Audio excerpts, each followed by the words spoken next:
Hello, hello, hello, hello, hello, hello, hello, hello. Hello. Top of the morning to ya, governor. You know it's 2:30 in the afternoon. For some of you, I'm sure it's morning. I'm sure it's morning for some of you. Maybe. How's everyone doing today? How is everyone doing today? Give us the problems. Okay, see that printer? The parts that they sent with it were PETG. That's not good. That's not good.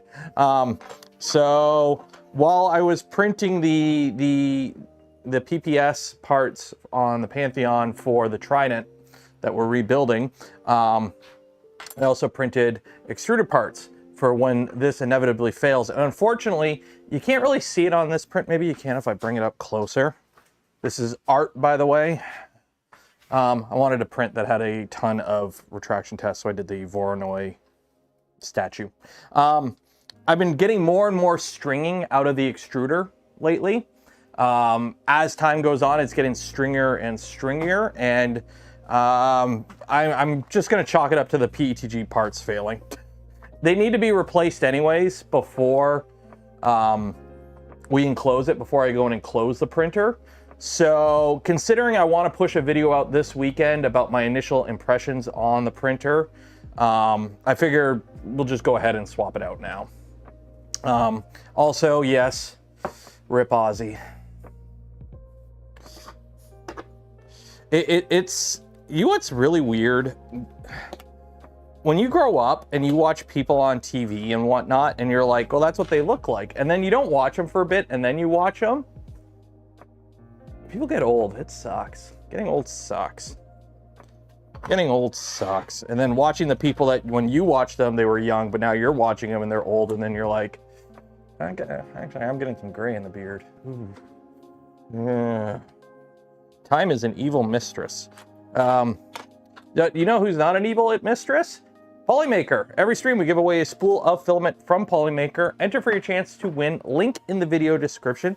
Enter for your chance. Do this now. Because we're going to do the draw at the end of stream. So the plan is today, pretty chill stream. We are going to take the tool head off of this printer. We are going to rebuild it using these cool, this is PPS CF10. So carbon fiber 10%. PPS stands for something. I'm sure somebody in chat will put it, but it's a really stiff plastic. And if you actually, it sounds like metal. It's or ceramic. It's a very, very rigid plastic, which means it's brittle, because material sciences are one of those things that a lot of people don't realize are a thing. So like it being strong and hard also means that it can shatter, which shouldn't be an issue unless if you're worried about shattering your tool head, you got bigger problems. But it's really rigid and really stiff, so it should be pretty good for a tool head material. I did not anneal this. I'm not too concerned about annealing. This is pretty not hygroscopic, if I remember correctly. And it shouldn't, like, it's already got the temperature resistance, so I shouldn't have to anneal it. For this, I don't know, is your fridge running? I asked you. Yeah, they also came out with a newer version of this filament that is basically the same. I think it's just 20% CF instead of 10% CF. PA6, you got to be careful with the nylons, Ronnie, because a lot of the nylons have creep issues. So what that means is if you tighten a bolt and give it, you know, a couple weeks in a normal environment with normal moisture levels and temperature and whatnot, it'll eventually, oh, the new one is glass filled. Ooh, glass filled. Ooh, fancy. Somebody needs to do, I'm assuming one of the German YouTubers, this sounds like a CNC kitchen video, probably already did it. With 3D printing, because of the nature that any fiber that you add to filament has to be chopped up small enough to fit through a nozzle. You're not getting proper strands of the material. You're getting little chopped up bits of it that are very small. They got to fit through a 0.4 nozzle. Is there really any material difference between carbon fiber reinforcement and glass fiber reinforcement in 3D prints? I know carbon fiber would be conductive, but not really because it's such short strands that the odds of them having a continuous connection would be pretty low. But like material property wise, in terms of strength, rigidity, toughness, hardness, malleability, those things, would you really get that much of a difference between carbon fiber and glass filled if they're the same percent and the same? So nylon 20%, glass filled, nylon 20%, carbon fiber, same across the board except for one uses carbon fiber, one uses glass. Would you really notice the difference? At that small of a scale that the material has to be chopped up in to fit into the filament, to extrude properly out of a nozzle, will you actually see any difference?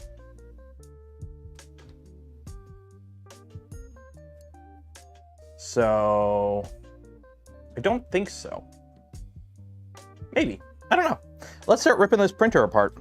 Who wants to rip a printer apart? Let's rip a printer apart. Let's rip a printer apart. It's always fun to rip a printer apart. I need to rip this printer apart. We must, as the good doctor says, rip and tear until it is done. And then Pantheon, what printers can print PPS CF without problems? Any. You need a hardened nozzle and a tool head that the hot end can get about 350. And a bed that'll do 80 in an enclosed chamber. You're fine. You don't need a Pantheon to print this. You just need a printer that can do 350 on the nozzle.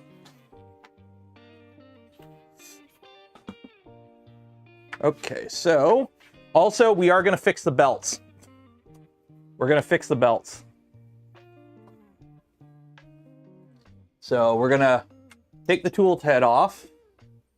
We're going to take the belts off. Here, what am I going to do with my giant Dark Fortress Abattoir? Let me go put this somewhere so I won't step on it.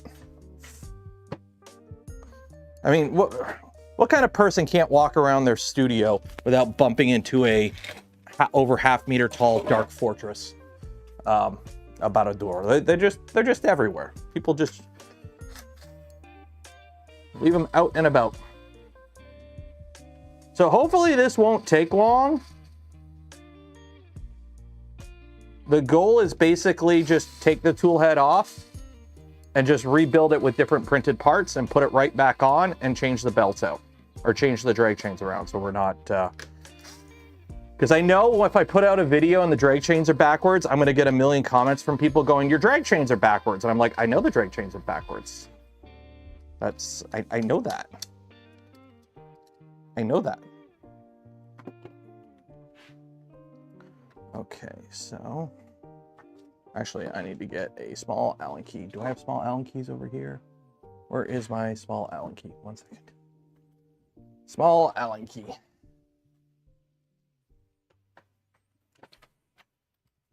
What's the max temp of the E3D Revo? High temp?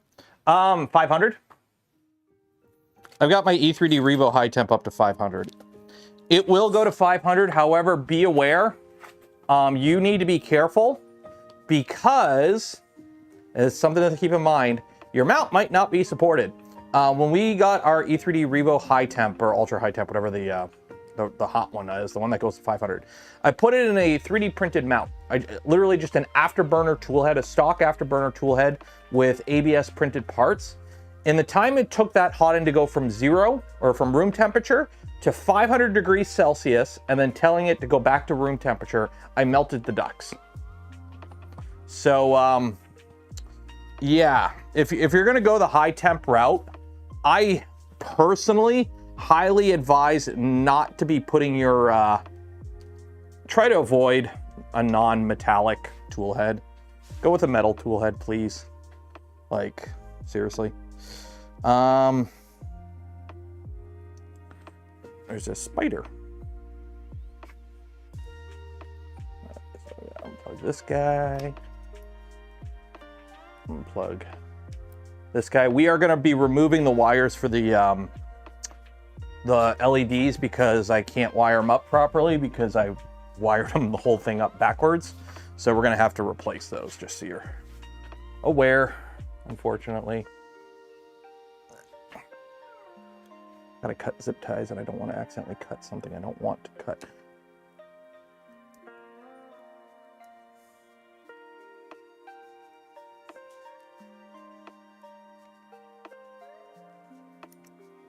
So how's everyone doing today? Everyone have a good weekend? Everyone have a good weekend? Anything exciting going on?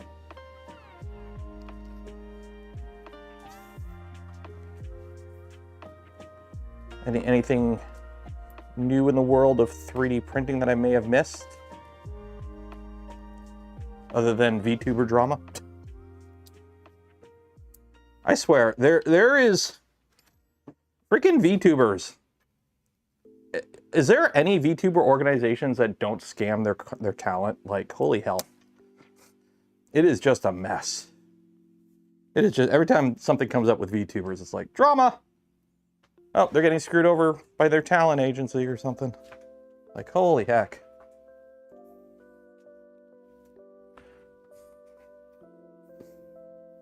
Unfortunately, I can't see chat when I'm over there, so I'm just trying to rip the tool head off and then bring it back over here. Compared to Calico. Clipper's not missing stuff compared to Calico. Calico just has extra stuff because different modus operandi. Clipper has a lot of safety features in it that for a lot of users make sense. Clipper just has a lot of safety features built into it. However, those safety features can affect power users from being able to do certain things. So there is a valid argument that you should be able to accept the risks if you know what you're doing. So that's what Calico is. That is, hey, if you think you know what you're doing, use Calico.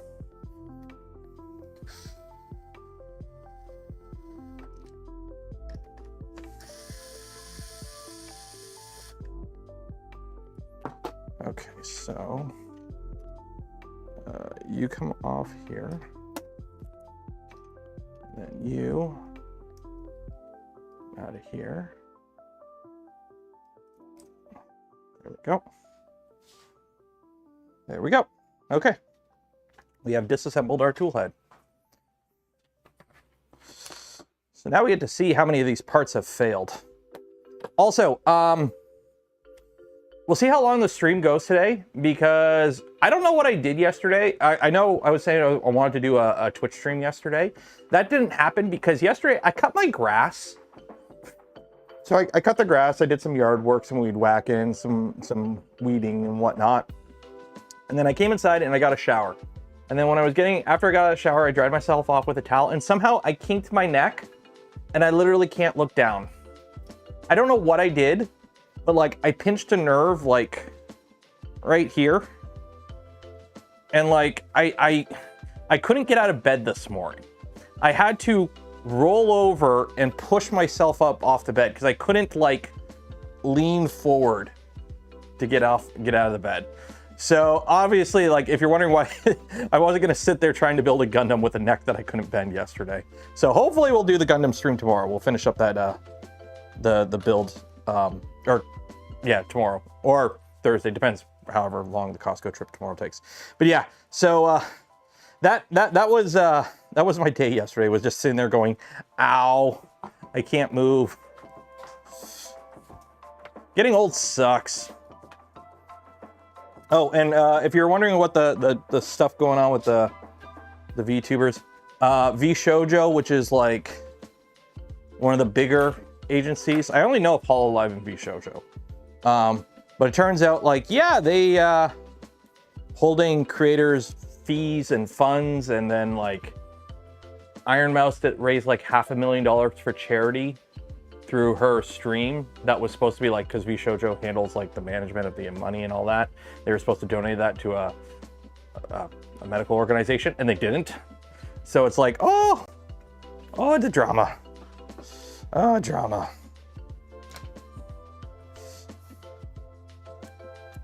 Yeah, Ozzy just did his like last performance, didn't he? Okay, so obviously these ones are already mushed because, yeah, you can see these. So as we go through these parts, I'm just gonna make a note of what looks mushed, and you can kind of see that these screws were already creeping. These screws were creeping already.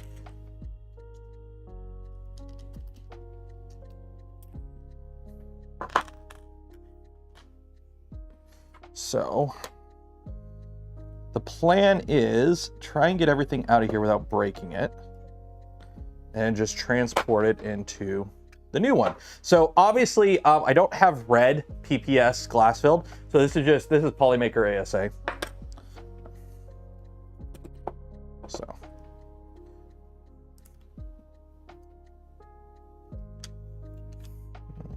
I need more snips.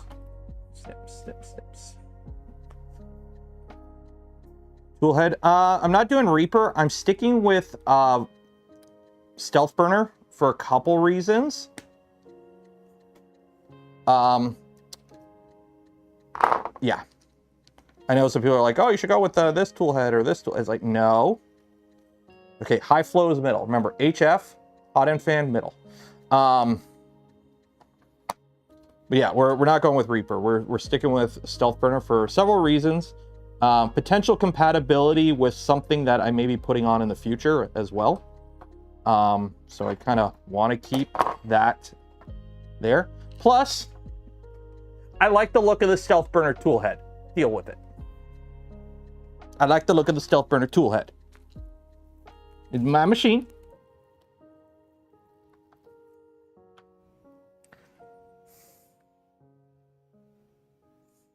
Oh, the LEDs, I'm not bothering. I'm not bothering with the LEDs at all. I'm not going to bother with the LEDs. Something is broken in them. I'm just going to not bother with the LEDs in the tool head.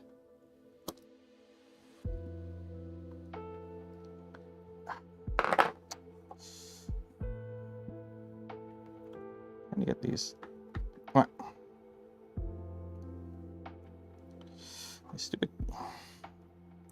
Sometimes the locking connectors lock a little too good. Ow.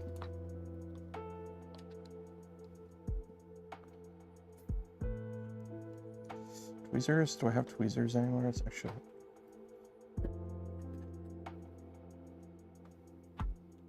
Also, they're doing construction, not on my road, but like the road right next to my house. So unfortunately, I don't know if you can hear. Dang it. Well, of course, I'm gonna rip the wires.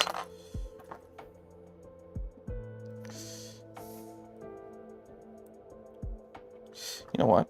Let's do this. Ready? Oh, look at that. Look at that. Fixed. Wait, I gotta get this out still. And then I gotta find the stupid wire connectors.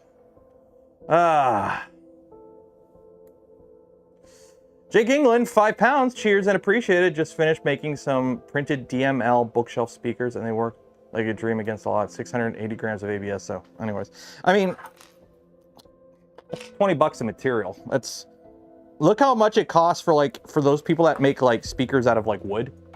Like you're spending more than $20 on the wood. Why the hell does this not want to come apart? I'm just gonna screw it. Just steal it from the electronics.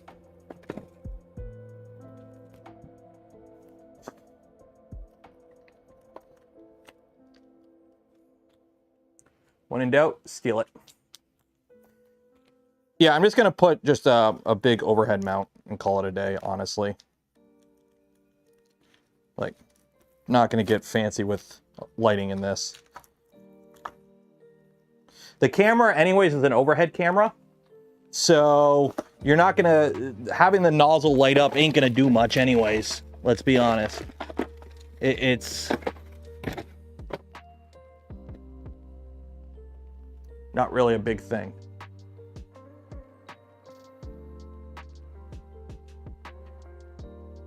Also, I'm trying to find a local place that does ACM panels. I want to do ACM panels for this. Problem is trying to find somewhere local that actually does them, that I can get them properly cut, is the problem. Otherwise, I'm just going to bug Jason. I'm going to bug David at Princeall and see if I can pick some up when I go to 3D Printopia.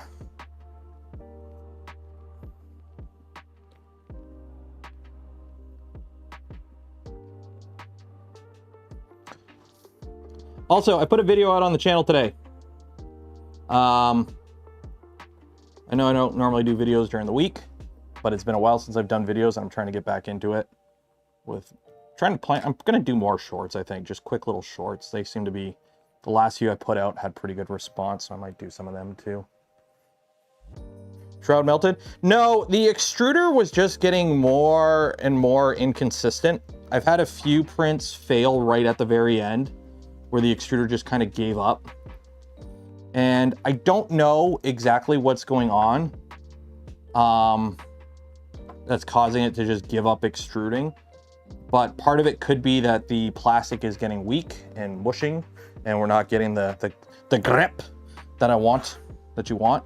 So the plan is basically, well, I got to replace it all anyways. So let's go ahead and do that today.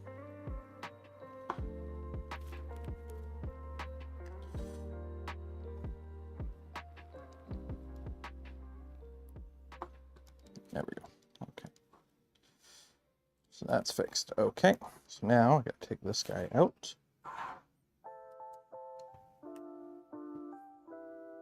Catching the filament when you lock it.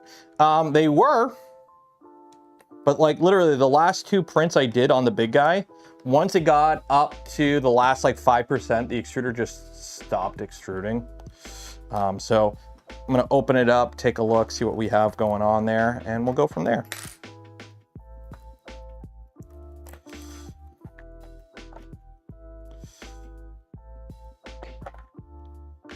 That fan, now I gotta get this out without breaking it. Perfect. So something is broken in this chain of LED wires, and like, I'm just not gonna bother with it. I'm just not gonna bother with it because it can't be broken if it's not broken. Or you can't have a fail if it's not there to fail. So, big brain. The best part, you know, I hate to quote Muskie there, but the best part is no part.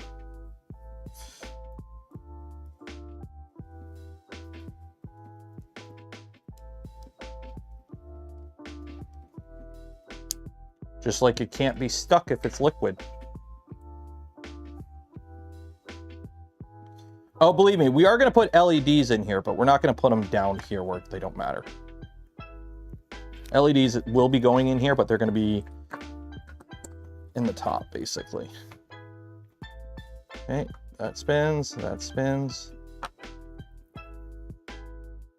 Also, for those wondering, the parts for this were all printed on the Prusa.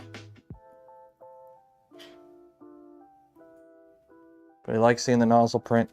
Well, the problem is, like, this printer is massive.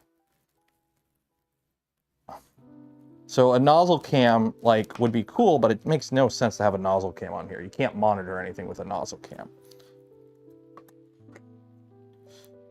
So it has an above cam, which looks down on the printer. And you ain't gonna see anything through the tool head, so.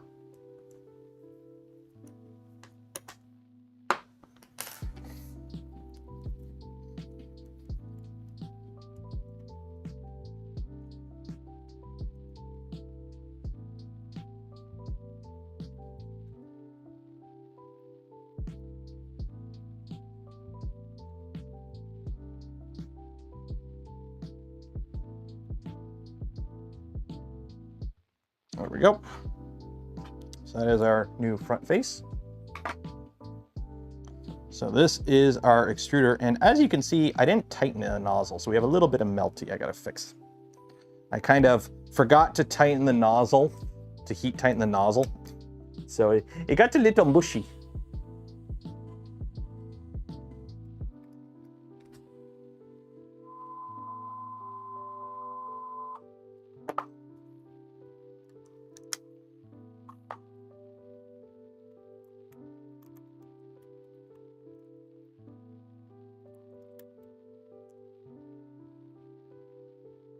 Just a little mushy. What extruder should I put in the stealth burner? Whatever one you want to. This one we are going to be reusing the modified Clockwork 2 because it has the filament cutter. So I reprinted the parts for the Filamatrix cutter, for the mount, for the hot end mount, and then for the extruder I just reprinted the parts that come with the kit. So. Yeah, Galileo 2 is a nice extruder. There's a lot of good extruders. I'm not telling you you have to use a specific extruder. I'm just saying there's a lot of good options out there, and it's kind of hard to go wrong with any of the good ones. Some might be a little better in some regards. If you plan on printing a lot of flexible stuff, extruders with large gears have an advantage.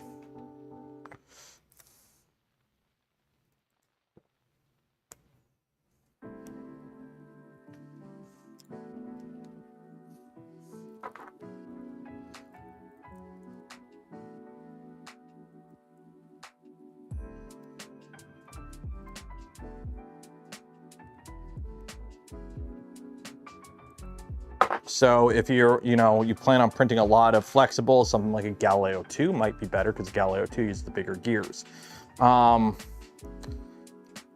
This machine, I'm gonna have to figure something out. Let's see, I wanna see how big of a mess I have under this sock here. Ooh, that's crunchy. Can you hear that? It oozed, and I did heat tighten it. Oh yeah, that's... Oh, that's crunchy. Do I have an extra Rapido somewhere?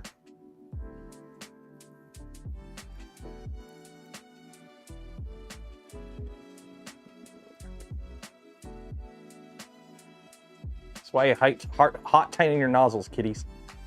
Otherwise, it just oozes everywhere. I mean, it's good now.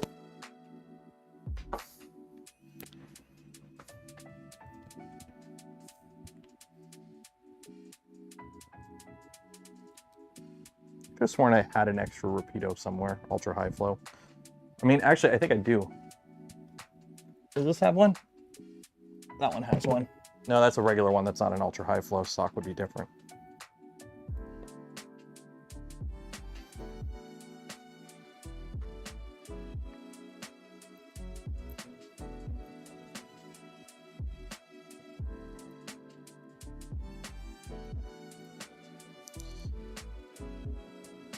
It's like when you're looking for dinosaur bones, right? You gotta gently remove the material and try not to damage what's underneath, right? Right? Okay. Do I have a brush? No. I mean, I do, but... Okay, that'll do. I do need to get better nozzles, though. This has a generic Rapido. I'd rather have a proper... or a generic CHT. I'd rather have a proper CHT, but I don't have, I can't find them. Can't find my Bondtech CHTs. Don't know where I put them, so. Plus, actually, to be fair, I need to get it. Who makes a good high flow hardened nozzle? Because I need hardened for this, because I do want to be able to print the good stuff. So, put this back together now. There we go. Much better. Much better.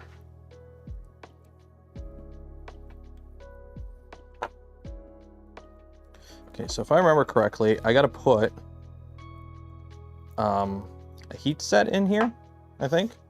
I think this gets a heat set up top.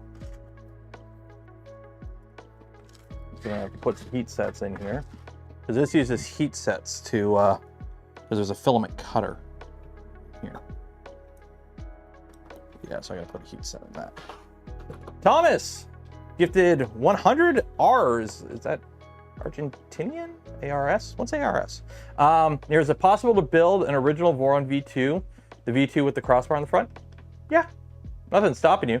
Although be aware, the original Voron V 2.0 has no manual or CAD files available. Here's a bunch of STLs. I don't even know if the BOM is public anywhere. Because like when I built it, we were still on Slack. And like the BOM was pasted in a Slack channel. Like pinned in a Slack channel. So I honestly do not know how you would go about finding everything you need for it nowadays. That is, you could do it. You could do it, but good luck.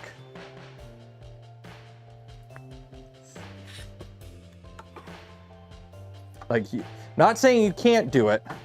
I'm just saying it would be a bit of work. Okay, on. If you're going PETG, ABS, and ASA, what nozzle would you recommend? 0.4? It depends on the size of the machine. Honestly, most 3D printers, 0.4 is nice because you're gonna have the most compatibility. You're gonna have the least amount of compatibility issues with, you know, like the reason I went with 0.8 on the Venture, the reason why this has a 0.8 nozzle is because it's two 0.4s. 8. So anything designed with a 0.4 nozzle in mind should work pretty okay. Like, for example, a lot of Voron parts are designed with a 0.4 nozzle in mind. 0.4 nozzle, 0.2 layer heights. So when it comes to like the way walls are sliced and wall thickness and part thickness in certain areas, it's designed with those numbers in mind, with like being divisibles of 0.4 and 0.2. So if you go outside that, you end up with like, well, you should have 4 walls there, but now you can only have 2 plus a little bit of infill or something. Like there's lots of little weird quirks if you go and print Voron parts. Now, I'm not saying the parts fail. It's just they're not designed with that in mind. So if you go outside of standard, you may run into some problems.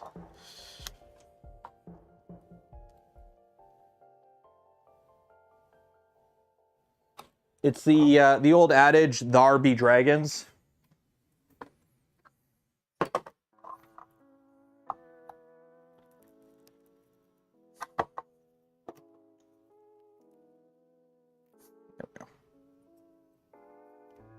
It's "Thar be dragons" if you decide to go off reservation, essentially. So, not saying you can't. I'm just saying the moment you start drifting from stock, you run into that problem where this might not work. Now, on a bigger machine though, I definitely recommend going with the bigger nozzle.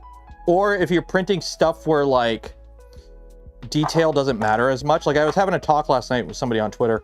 They were printing dies. So they're using their 3D printer to print PLA dies that they can use a metal press to bend sheet metal. And they were printing with a 0.4 nozzle with like crazy amount of walls and infills. And I'm like, bruh, bigger nozzle. This is where bigger nozzle makes sense. Because also bigger nozzle, stronger part. The weakest part of a 3D print is layer lines. Either predominantly in the Z, but also the X and Y, is your layer lines.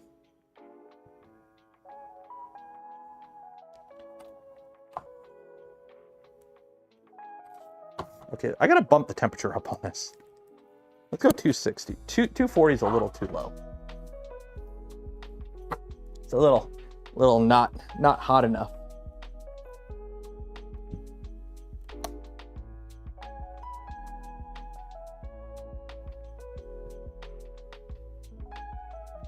There we go.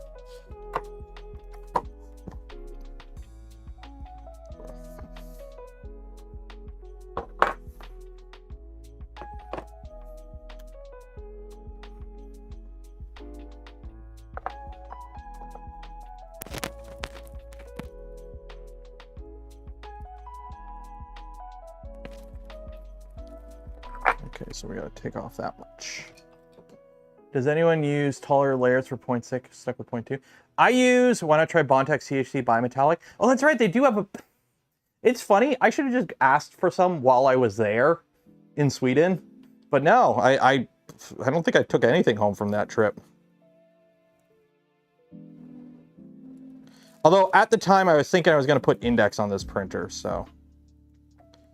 And then I realized that actually probably would not be a good idea to put index on this printer. That looks right.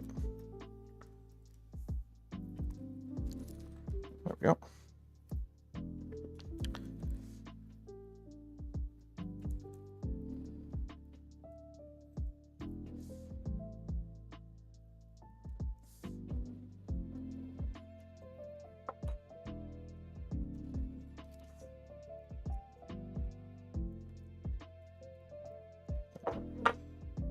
Stupid zip tie.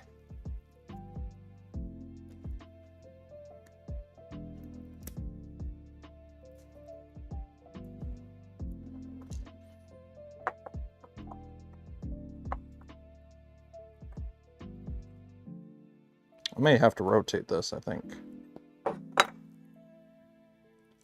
How easy is this to rotate? I gotta rotate that.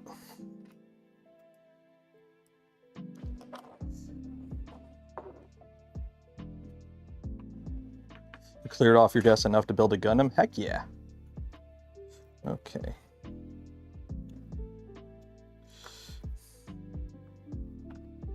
I will say, this is actually a really nice set. The,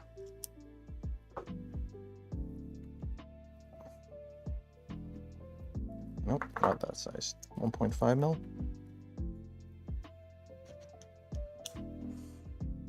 1.75 nozzle. I mean, you can go bigger. I had like 1.8 nozzles at one point. Okay, this is gonna...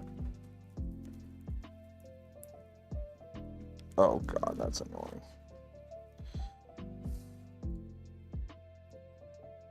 Oh god.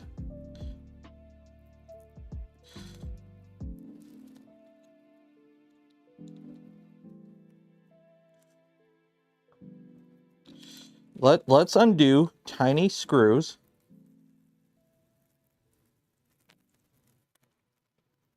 Nope, that are filled with plastic. Nope, that ain't happening. That ain't happening.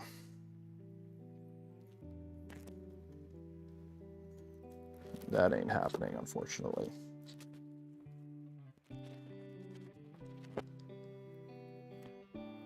Okay.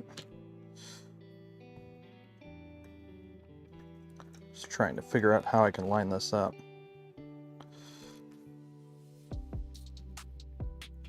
So that lines up there, but then that won't work. So I gotta go rotate it.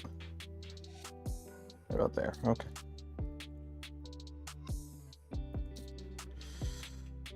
It's this stupid little, it's the stupid ferrule thing. It's in the way. Because you're supposed to be able to rotate it, but I don't think you can.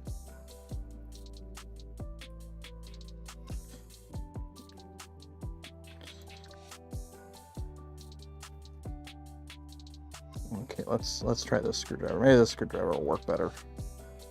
Give me better luck.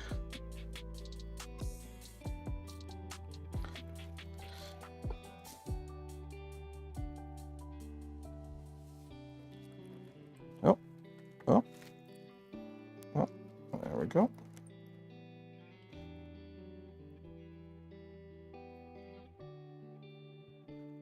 Oh, this is so... Little screws. Oh, I got it. I got it. Sweet. Okay, so I think I got to rotate it 90 degrees.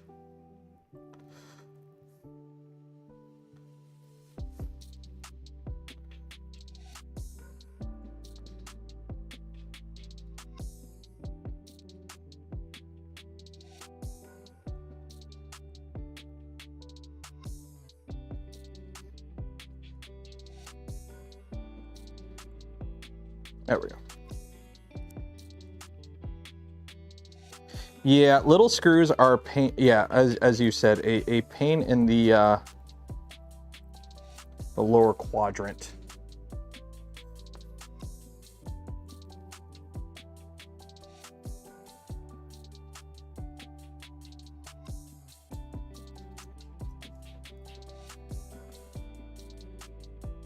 The nerve cutting mat. Don't let Gendo see that. Okay, now let's try this again.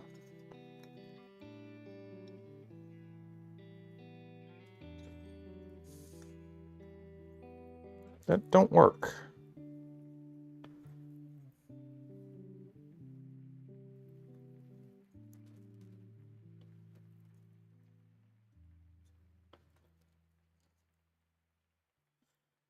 Did I go the wrong way? I might have gone the wrong way. So that's got to go there.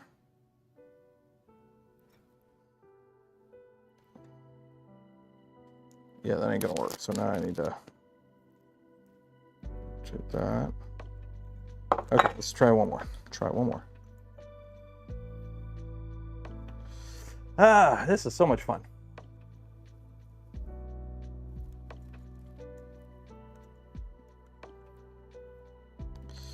So what is everyone up to today? Anyone printing anything exciting today? What is the fun print of the day? I've got a care package showed up from Prusa today with more filaments, so I can finally resume printing Gundam parts, because I'm printing the entire main internal frame of it in carbon fiber PETG, because it needs to be black. And if you're going to print it in black, you might as well go carbon fiber, right? That way, when you point out your Gundam, when you can flex on other people and be like, "Ooh, carbon fiber, and reference an old internet meme that the youngins don't even know about.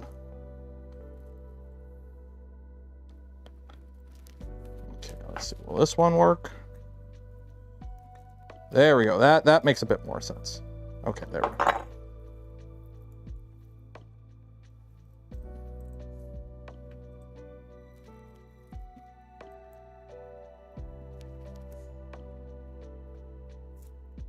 Don't know that meme. Baby. Also, it probably doesn't help I was turning this without loosening the set screw. Sure, it's fine. Sure, it's fine. I'm sure it's fine. Spray seal my carbon.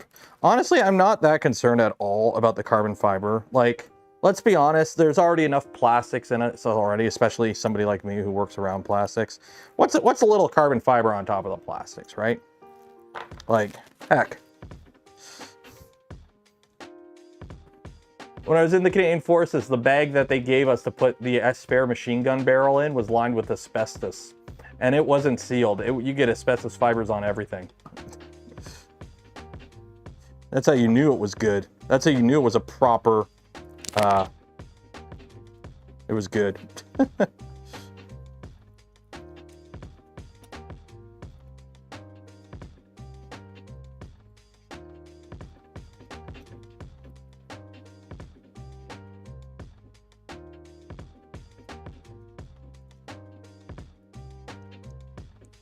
Ozzy died? Yeah, Ozzy died.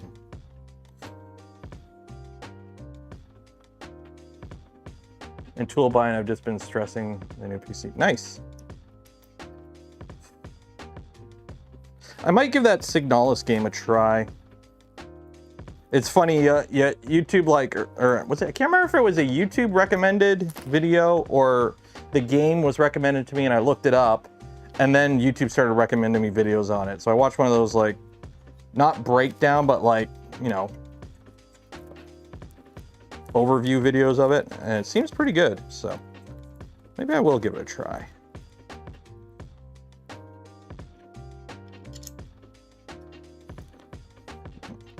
think I gotta use a different screw here. Yeah, that's too long. Gotta use some different screws.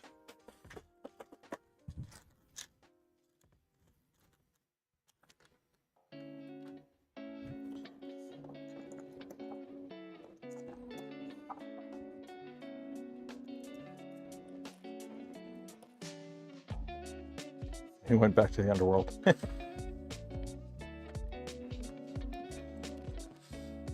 I mean, he's had, was it, everyone thought he had, his shakes were because he of the drug use, but it turns out he actually had like a medical condition. He didn't want like didn't he have Parkinson's or something? Could have sworn he had like some sort of medical condition. Okay, so we got that. And now I gotta steal parts from this guy so that we can get the cutter in here.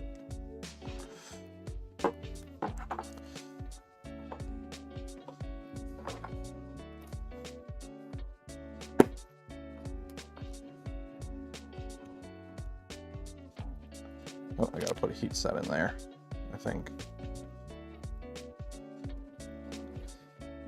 I forgot I gotta take this apart and put 2 heat sets in it. I think. Yeah, I gotta put 2 heat sets in it. Okay. Put this back on. Pantheon uploaded a good video of the 3D scooter a few years ago. Yeah, I want to build one. I want to build one.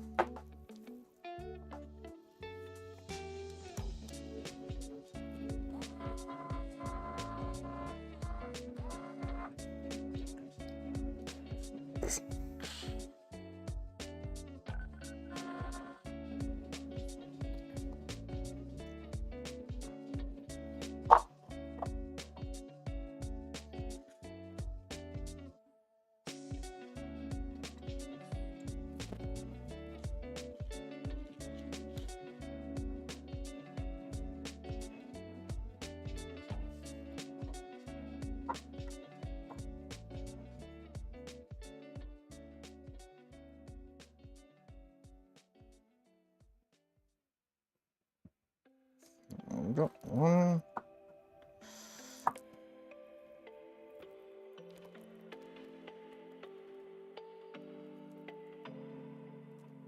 Damn it.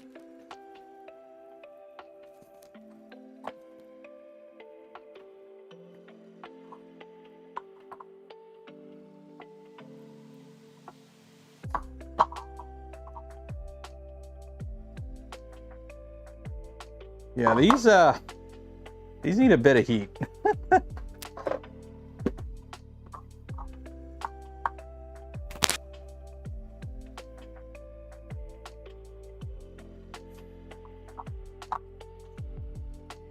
Do the cheat.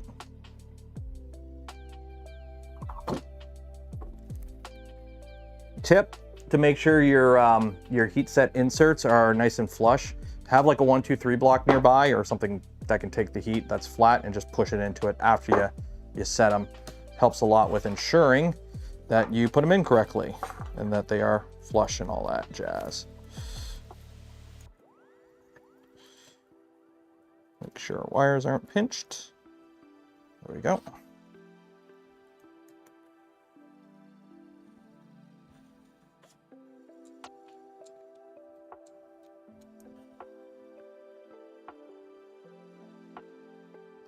I mean, you can freehand them. I freehanded them for years.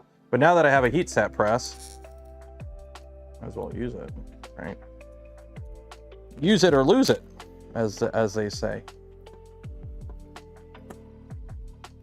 So I've reprinted one of these arms.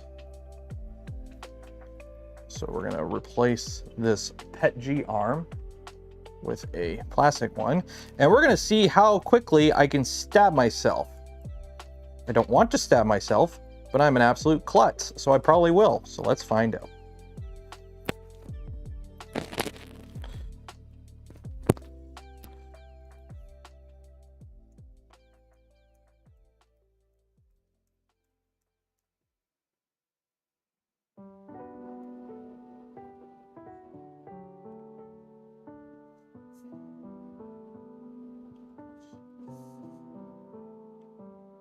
Come on.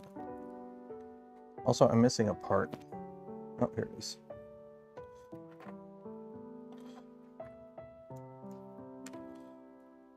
Okay. So I gotta somehow get the blade out of this.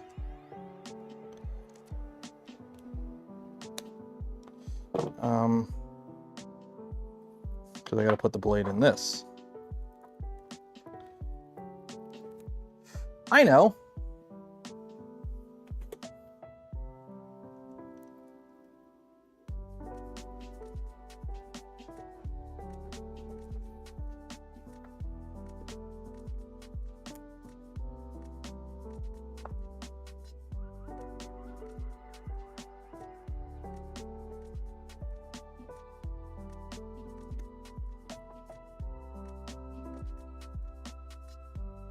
Aha. I'm a genius.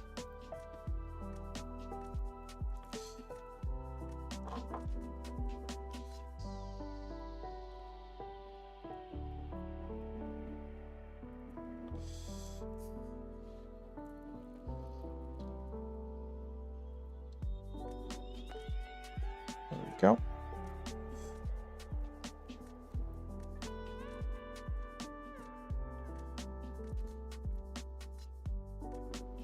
Which way did that screw come in from?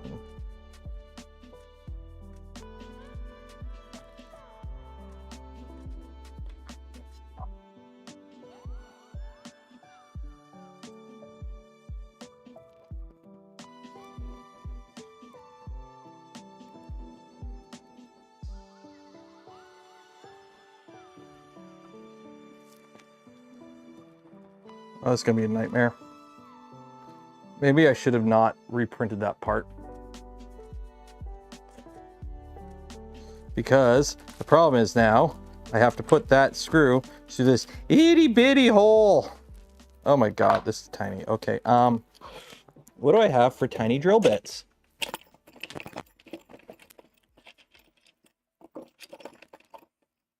Ow.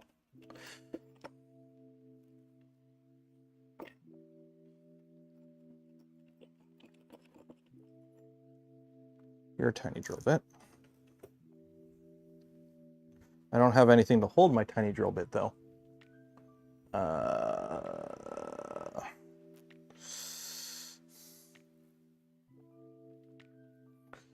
Where is my drill? Somebody get Bruce Willis on. Now I'm sad about Bruce Willis now too. Damn it. Like, make a, got a drill, get a Bruce Willis drill. And it's like, oh wait, he can, I don't know who he is anymore. Somebody say something funny and cheer me up.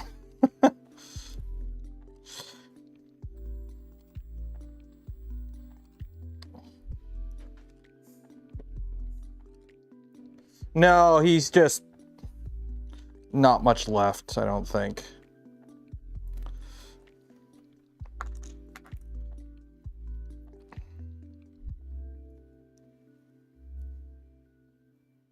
Yeah, from my understanding, did I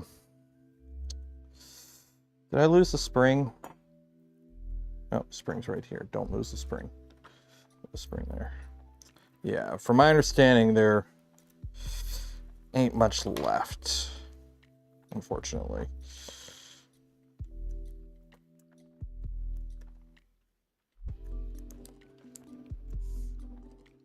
Mana do do do do do.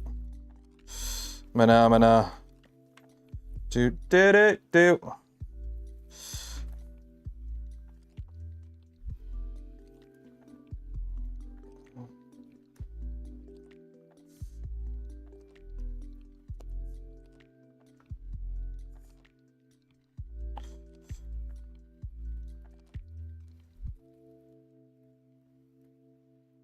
Okay, what the heck?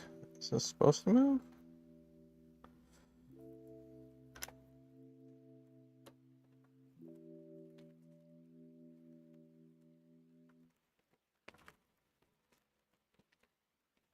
There we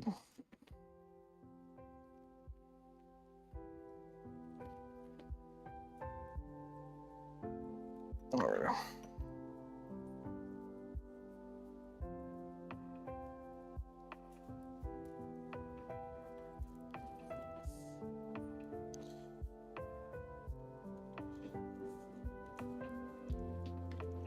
Okay, so now you go in here.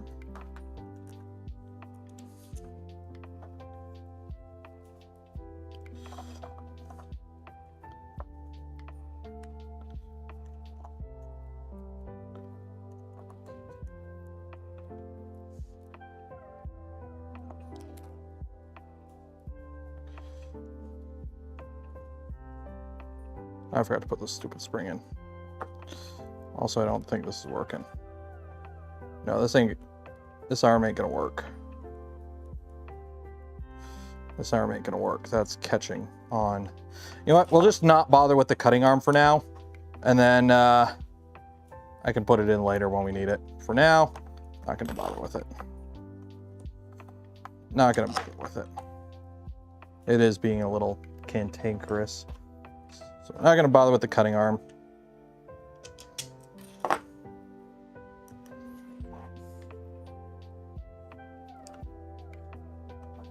Morning from New Zealand. Oh wait, that was the wrong one. Did I put in the wrong one? Is that why it didn't work? Did I put in the wrong one? Maybe that's why it didn't work. That's the bad one. This is a new one.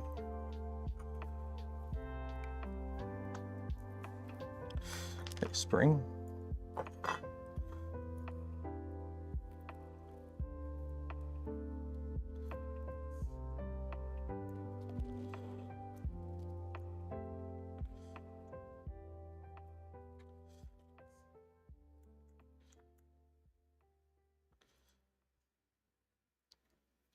There we go. Is there any reason to have a filament cutter if you're not automating filament swaps? Yeah, because I will be. This will be getting a box turtle. I already have it built. I just haven't set it up on this printer yet. We built the box turtle a while ago. This will be getting a box turtle. It's just, I want to run this stock for a bit. But the reason I want a box turtle on it is filament rollover. A machine this big without filament rollover is just a handicap. You do not want to deal with that. It's much easier to have, you know, it's gonna be a lot nicer when you have proper filament rollover. So yeah. And yeah, it will allow me to print multicolor if I want, or, you know, I could do support, you know, do an interface layer support material if I wanted to.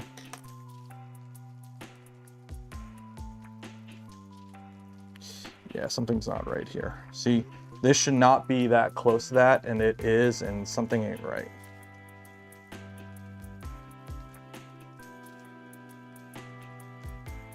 Yeah, that should not be that close. See how close that is? That is something right there.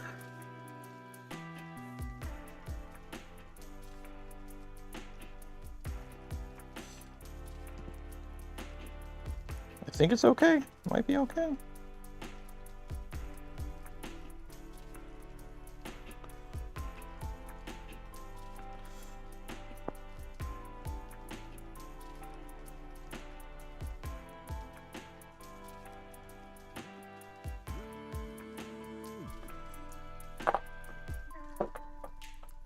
So that's, yeah, see, yeah, you know what? I'm just not going to bother with it. Not going to bother with the cutter for now. We'll figure out the cutter later. That's a future Taylor problem.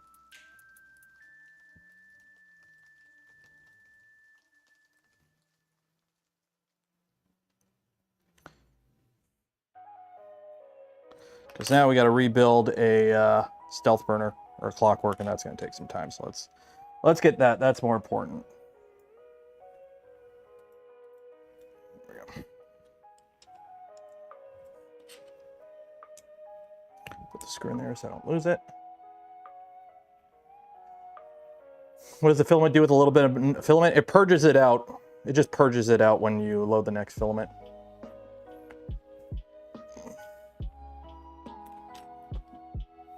Yeah, it would just purge it out. So when you go to do load the next filament in, it all out.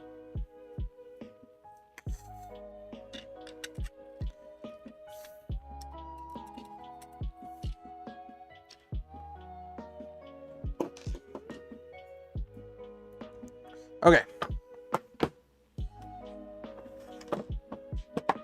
Let's see, what do we got to work with this?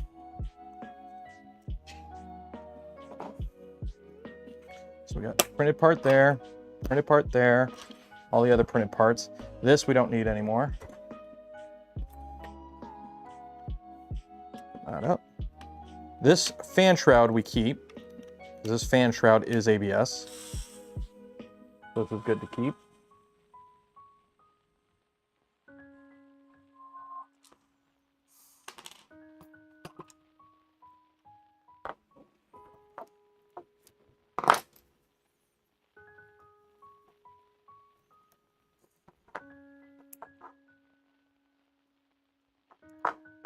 Go. So you stay. Unplug you.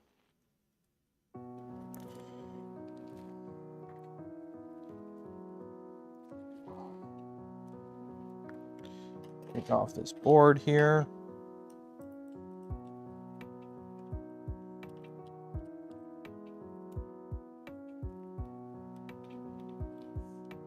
Well, we don't know what's causing it. I'm noticing as I print more, I'm getting stringier and stringier prints with it. And I'm also having failures to feed where it just stops gripping the filament. So the first thing I'm doing is basically just, well, I'll just remove the, I'll just replace all our PETG parts with ABS parts, and hopefully that fixes it. If it does, it does. If it doesn't, it doesn't. Also, I think I forgot to print this arm here, so we're going to be reusing one PETG part. Yeah, it's an arm. I don't care.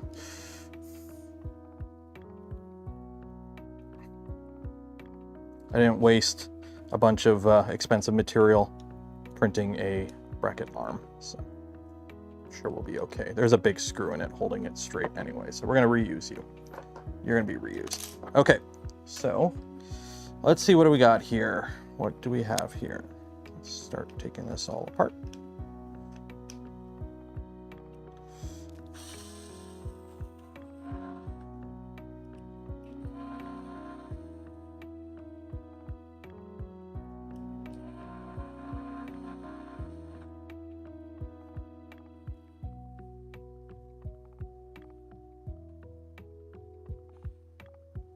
Well, ABS and PPS. We're playing with PPS here.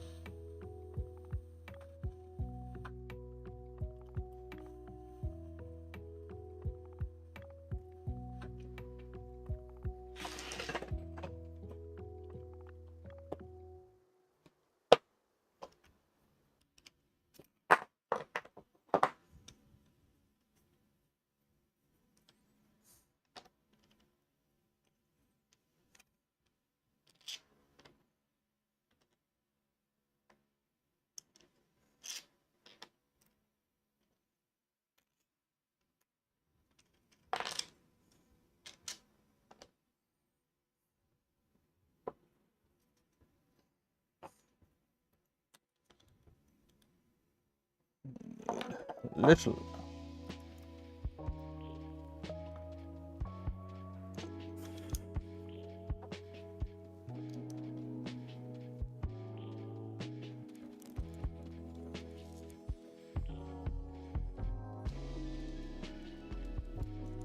Oh.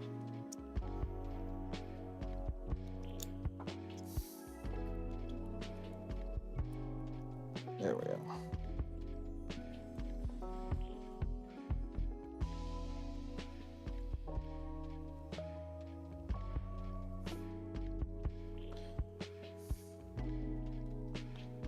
Do I have an extra ECAS? I don't know if I have an extra ECAS. I should have an extra ECAS. If I don't, I don't. If I do, I do. PPS? Yeah, this stuff.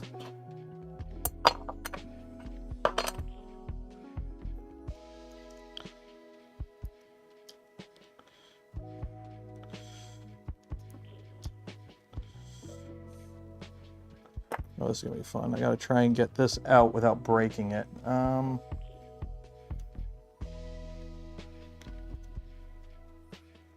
Oh, there we go. And then there should be, aha, ceramic ball in there, or steel ball. Okay, pop this guy out.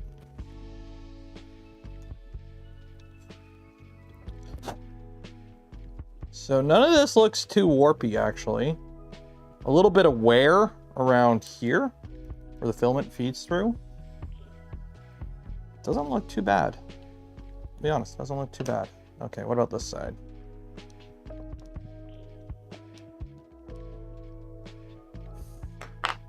Honestly, not as bad as I thought it would be.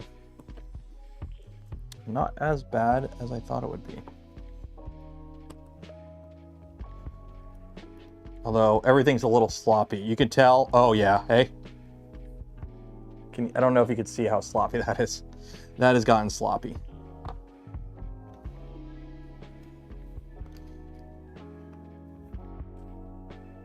Yeah, basically, I think all the screws just got loose and creeped.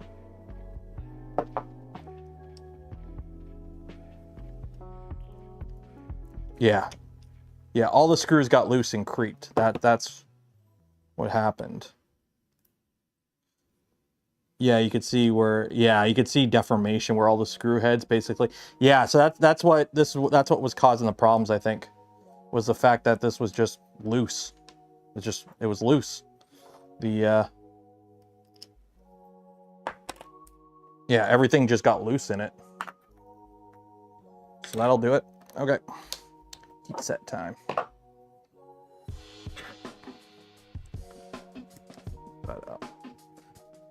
We'll go to 270.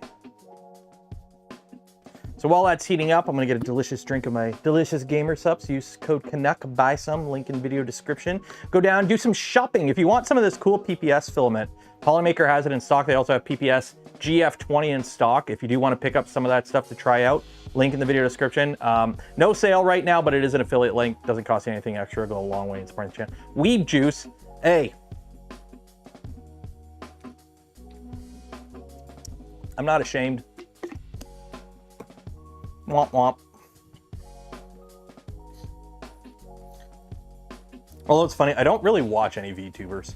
I'm aware of VTubers because I interact with some of them through like tertiary means and obviously through gamer subs. But it's like, there's a few I'll watch.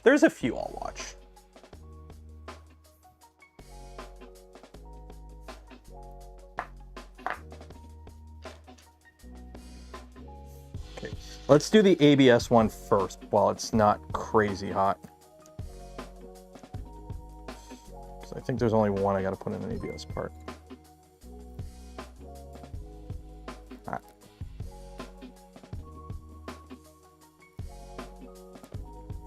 Andrew Rogers, $10 for the buy more waifu water fund. Which one is it? This one's my favorite. I gotta bring this one. It's a lumberjack girl. Yeah, you got a lumberjack. And she's okay. Okay. So that one, and what other one needs a heat set? This needs a heat set. Trying to do all the ABS ones before it gets stupid hot.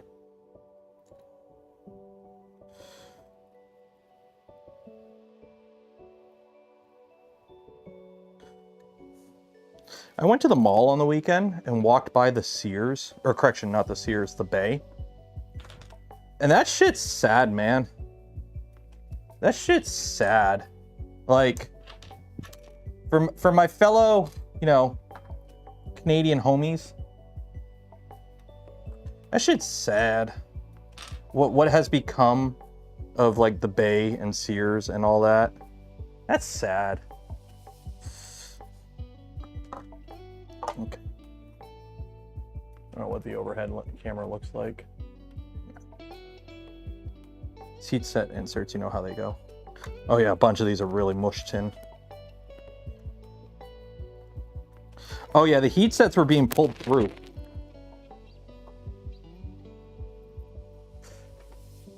These were flush.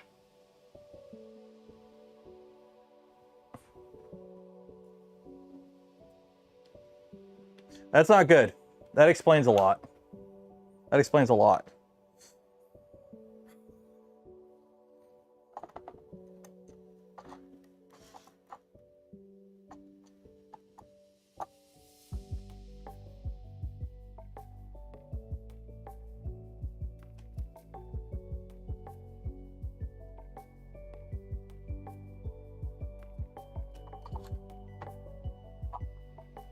Craftsman tools. Well, when they were, you know, proper craftsman tools, and you know, it's like here in Canada we have Crappy Tire, or Canadian Tire, if you want to be technical, and they have their Mastercraft line, which used to be really good, and then they split it into Mastercraft and Mastercraft Maximum, where it was only the Maximum stuff that was, you know, high quality, and the rest was just made in China junk. And now you might as well go to Princess Auto. For those that don't know, Princess Auto is basically Harbor Freight in Canada. So it's like, just completely killed the brand. So.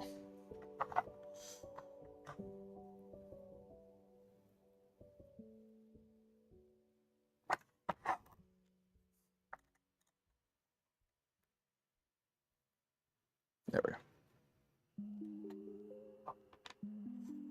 So that's that one, and then we got some on the back here. So 3 on the back.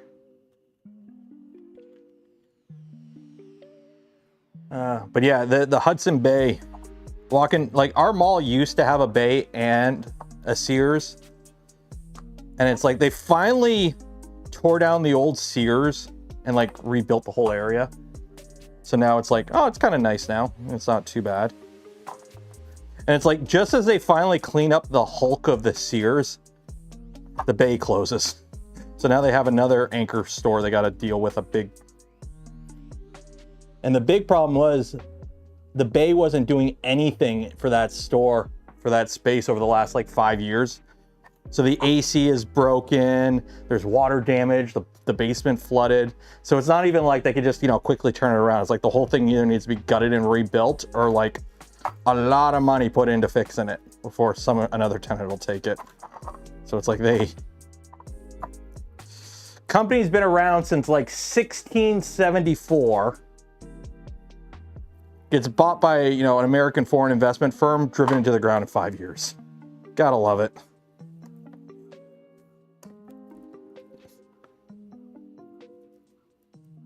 None of these are flush.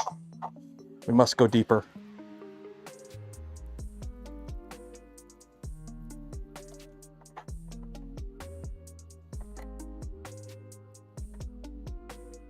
The entire completely took over a huge. Yeah, I think Crappy Tire bought up some of the old, like, I think they own the name Hudson Bay now. Investment firm. Yeah, the mold shop I worked at got bought by an investment firm and driven into the ground. They're horrible. They are a cancer. Investment firms, like, are straight up cancer. I can't push these. I gotta crank the heat up. Let's go hotter. Let's go to 300. These really don't want to get set in too good.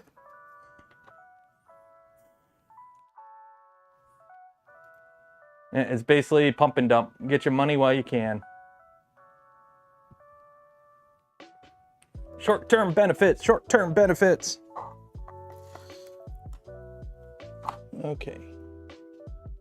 Get in your hole. This PPS filament is does not want to heat set well. There we go. It's that last little bit.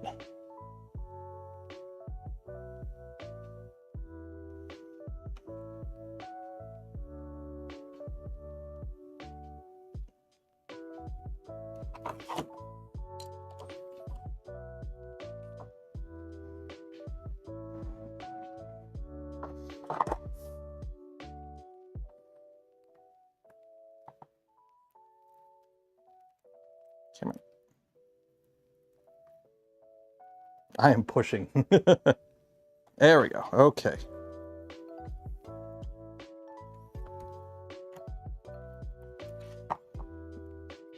There we go. Now they're flush. Okay. Those are dense.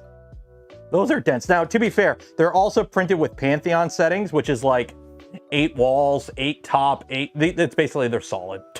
They're basic solid. Like, listen to that.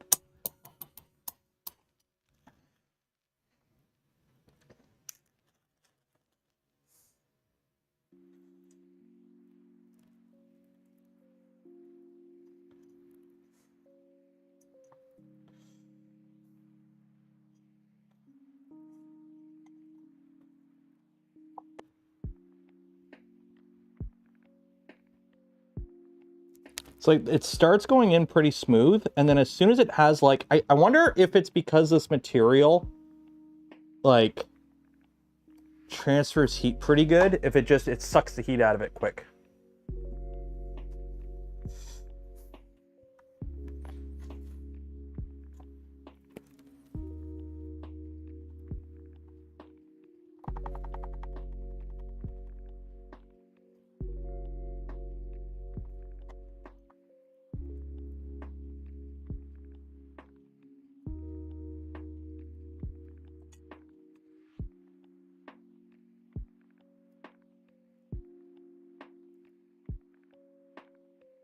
There we go. Okay, that's that. That's that. Oh, I gotta do the stupid side one that always burns.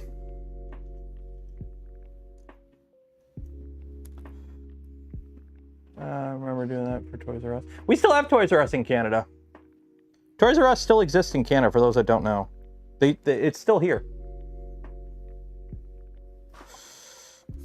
Like, I bought my kids Christmas or birthday gift at Toys R Us. They still exist.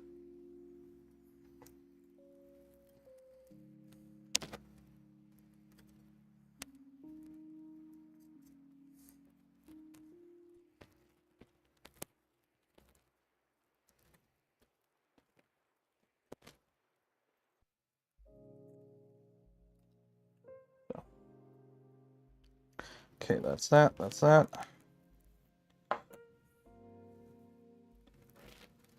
There you go. Put one in here.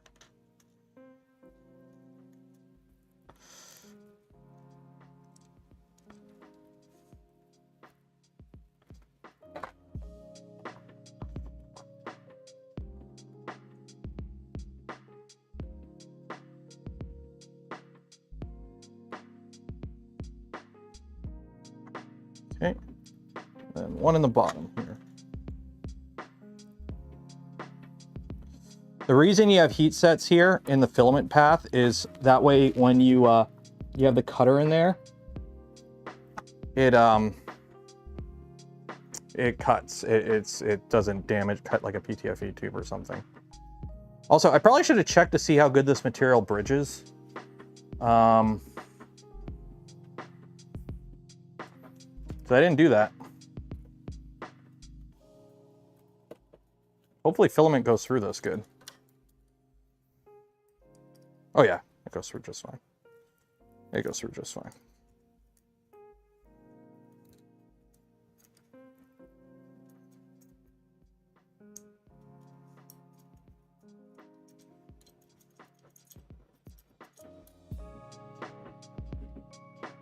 Yep, we're good. What you do is you just run a kilogram of CF filled filament through your filament feed path, shines it up real pretty-like. Okay. Can I get the CCAS out? I don't know if I can or if I gotta get a new one.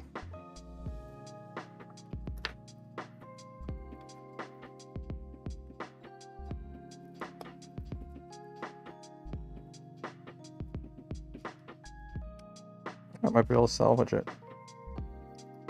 Okay. Nope. Maybe.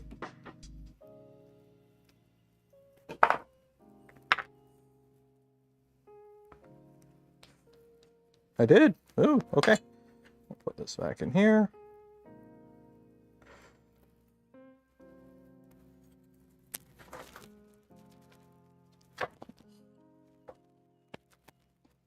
There we go. Haha, now we can put this all back together now. Building time. Turn you off because you're hot.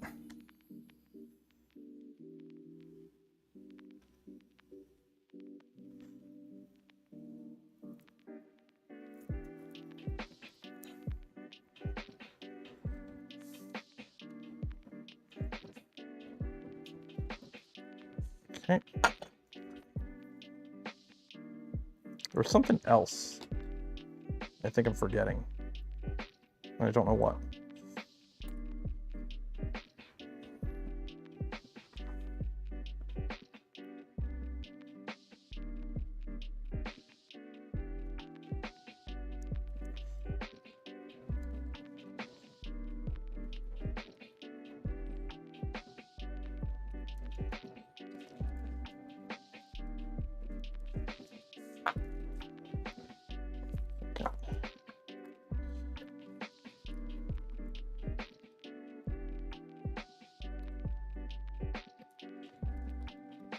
There's this little bit right here where you gotta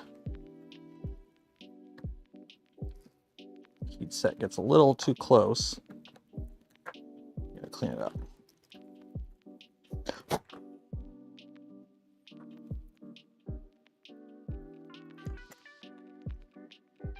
Actually, this doesn't want to sit flush. One second. Heat set don't want to sit flush. Or, where's my... I mean, this will work.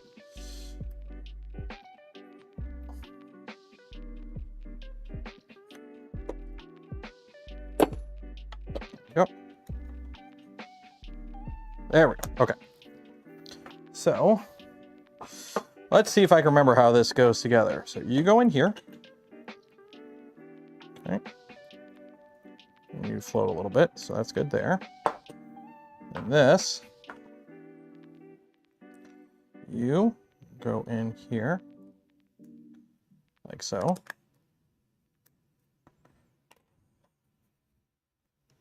You come out.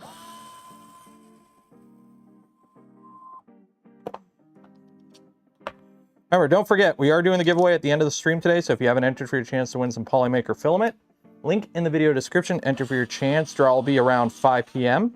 Eastern time zone. So if you have not entered, do this now. You don't want to miss out, do you?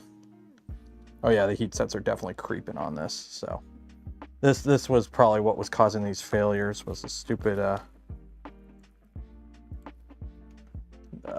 parts just creeping.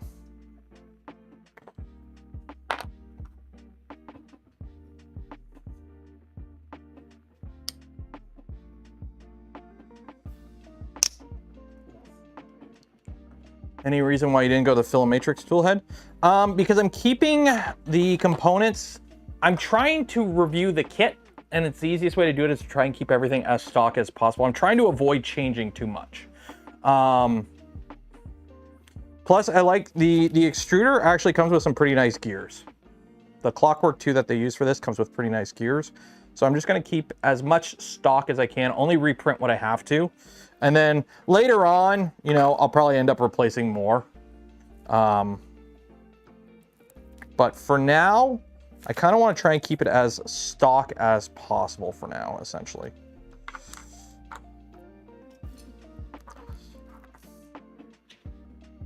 That's kind of the goal, is to keep it stock as possible.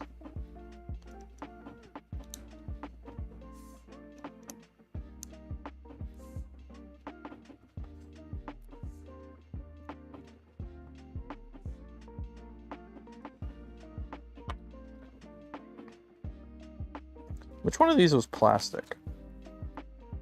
Yeah, these are all ABS. Where did the PETG one go?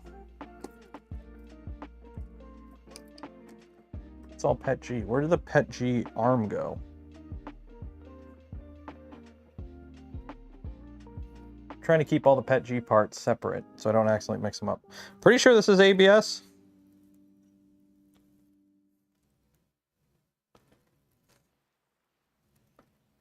Yeah, that's ABS. That's ABS. So where did I put the PETG arm? Did I drop it? Oh well, not a big concern.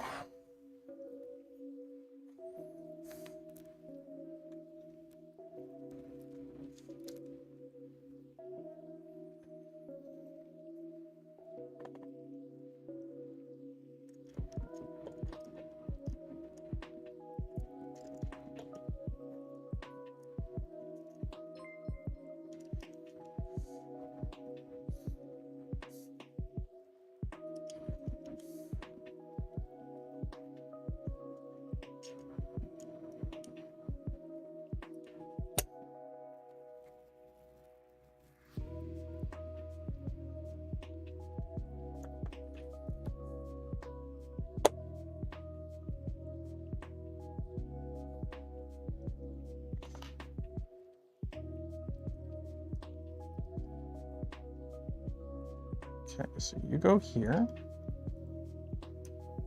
George Elliott, member for 23 months, nearly 2 years. Jeez. Time flies when you're having fun, eh? Oh wait, shoot, can't go too far. Can't go too far. I forgot to put the stupid, forgot to put the whatchamacallit back in here. I gotta take this all apart.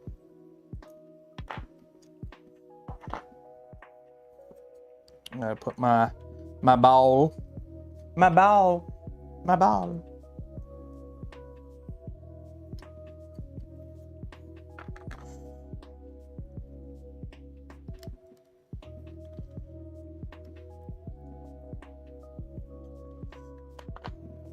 this.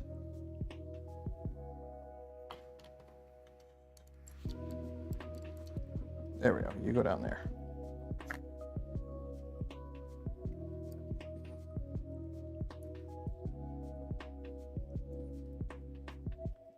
This is the part I'm concerned about the most because there's like a lot of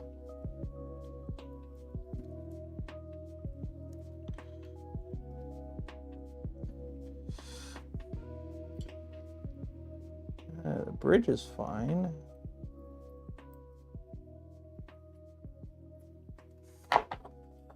Oh, this is gonna be annoying.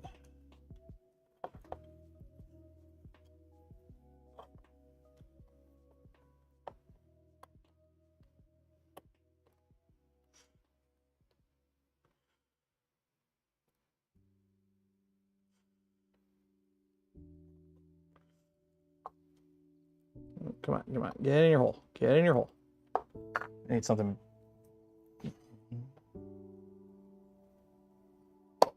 Ah, there we go. There we go. Okay. So now, I need to make sure that this actually works. So it should go click.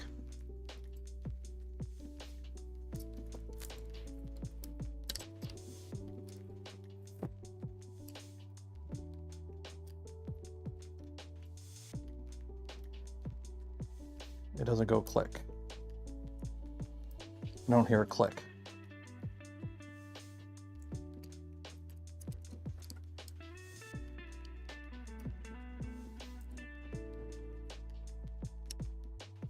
Uh-oh. Doesn't go click. Why don't you want to go click?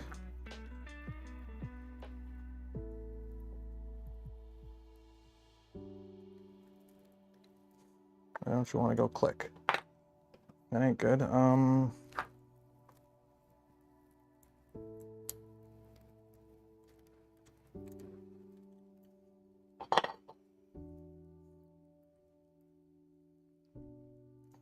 a little bit of a bend on it.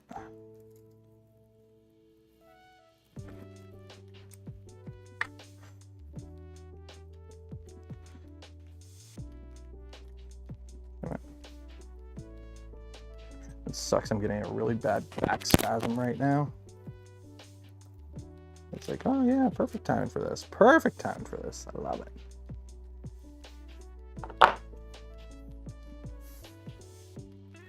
Okay, make it a click noise.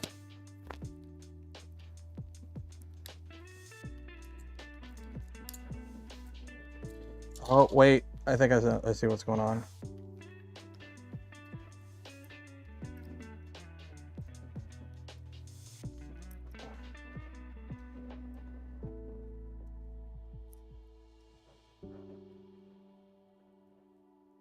Okay, something ain't going right here. Something ain't right here. Something ain't right here. Oh, it's okay. I see. I see what's going on. The stupid arm is catching on something and it's perma-triggered.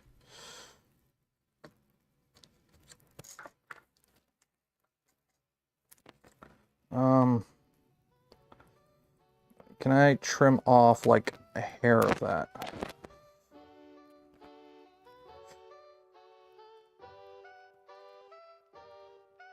I don't think so.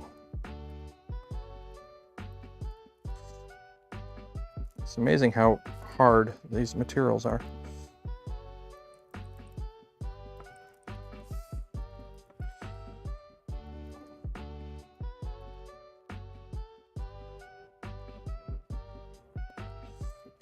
One second.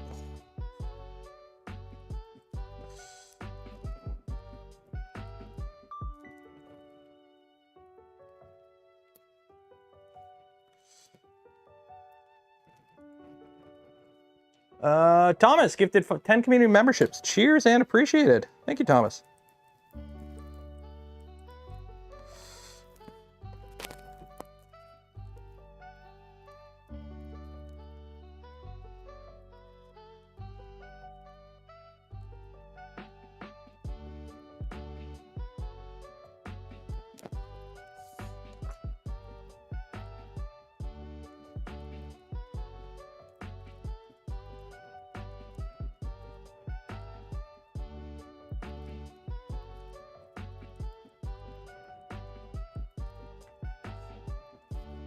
Should have taken a grinder to it. That would have done it.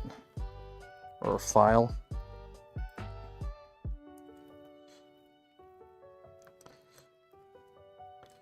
It's like literally just barely catching. It's catching it just enough to cause it to not trigger.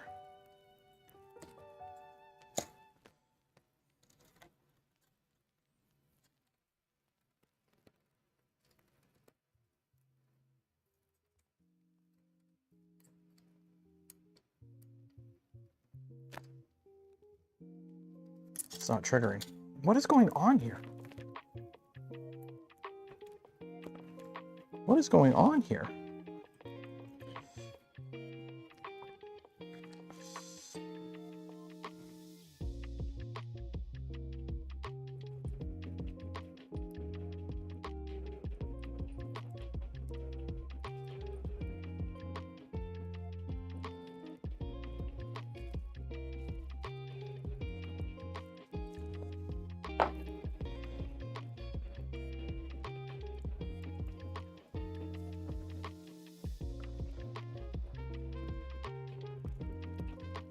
Come on. So I do want this. This part I do want. No,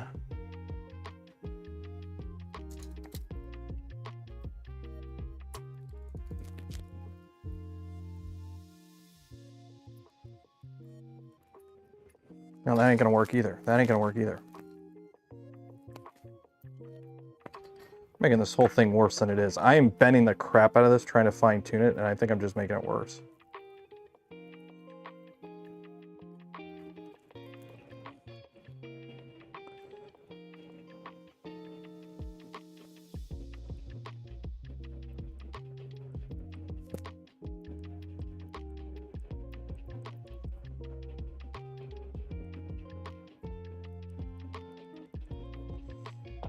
Let's try this. Maybe I just can't hear it because this material is so insulating. Maybe that's it. Maybe it does work. It's just the material is so insulating that you can't hear it. Maybe that's it. Maybe that's it. I can't hear it because the material just insulates the click so much.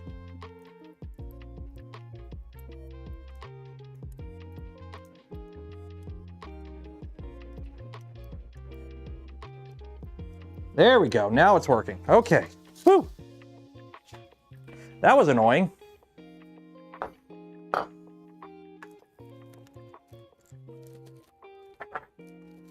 All that just to make it go click.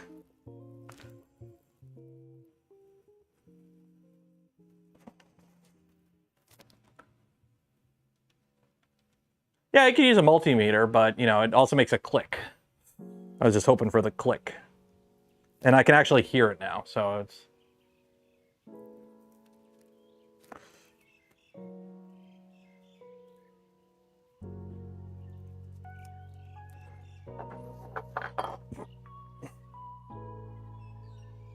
Fourth D&D session. Things happened. Ooh.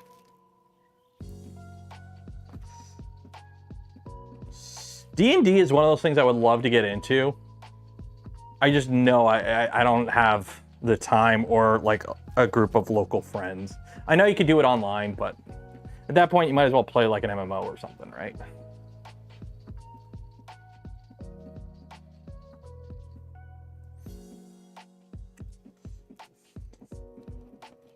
Yeah, hand cramp, hand cramp, hand cramp. There we go. Ah. Okay. Let me just double check one more time.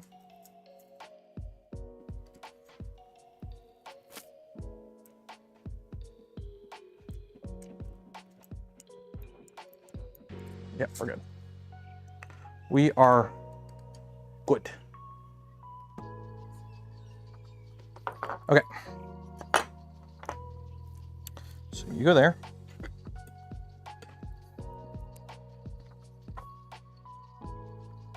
You go there.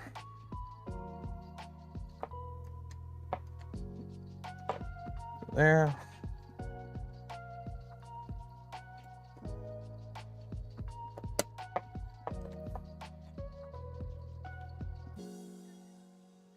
Over.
There we go.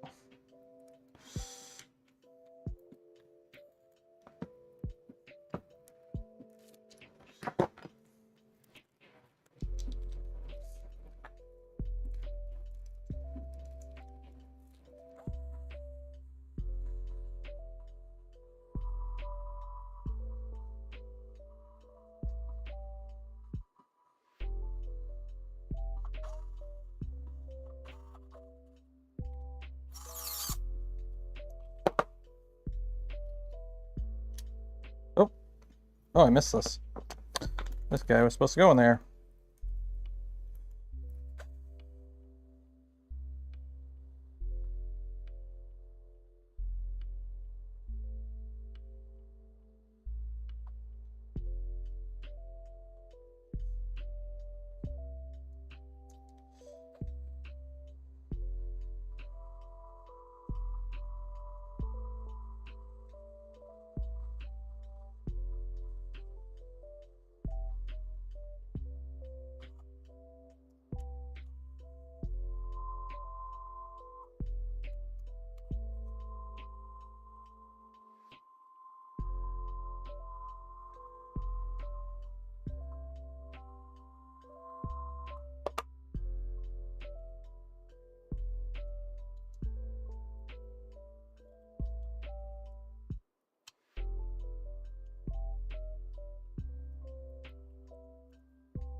There we go.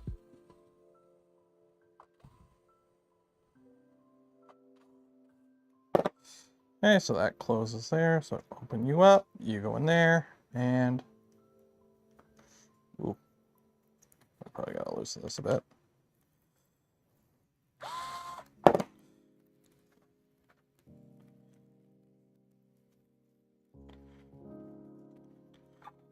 Why don't you want to latch?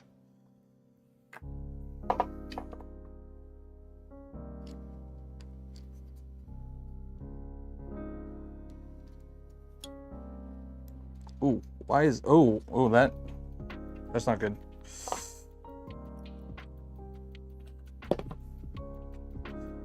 That's not good. Why don't, that's a broken latch.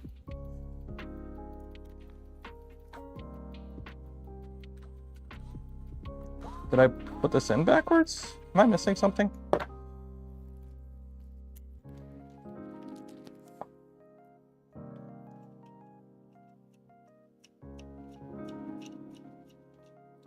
Why did this break?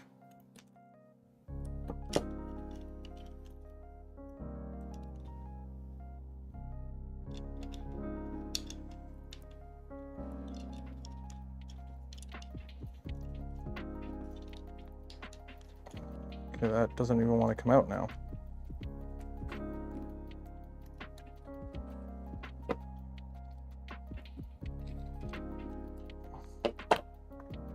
What the heck happened there?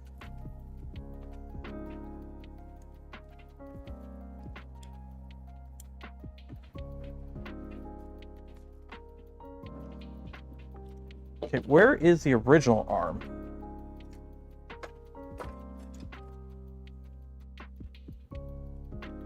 These are different. These are different. Geometry on them is different. I printed the wrong one. This needed more clearance. Clearance?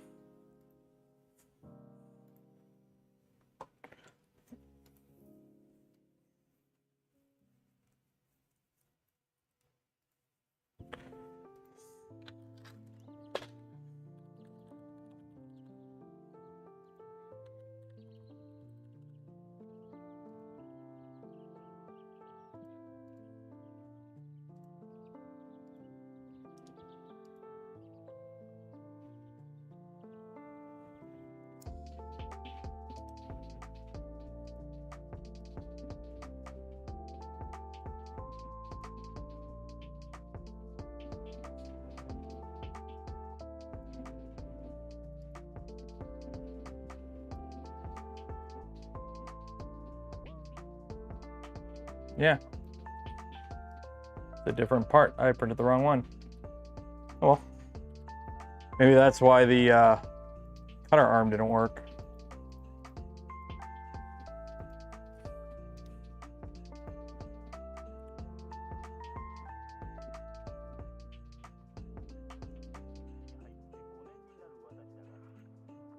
Maybe because I printed the stock parts instead of the modified parts.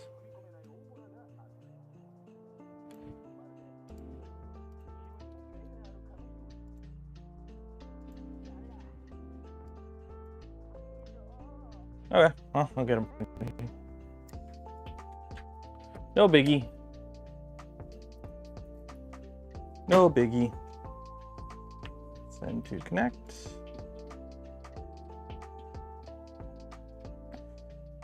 Core 1, 2. Confirm. There we go. Okay. So obviously I don't want to put the PETG one back in there. So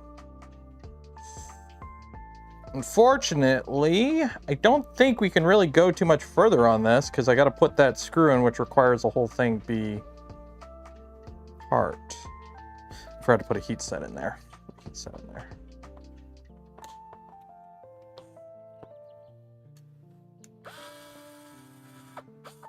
I mean, I could actually put it all together. I just can't put the front face on. So actually, we can put it back together.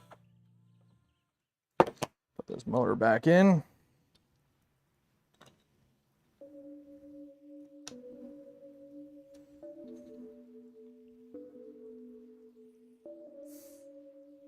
Can I reach this around?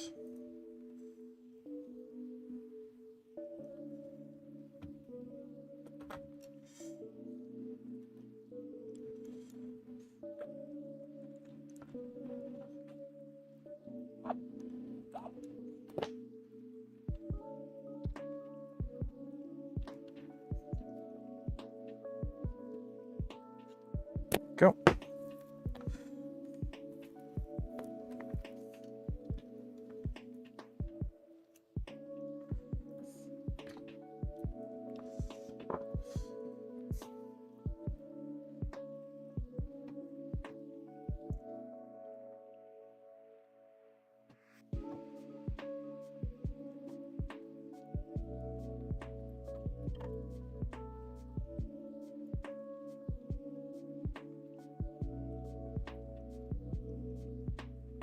Go.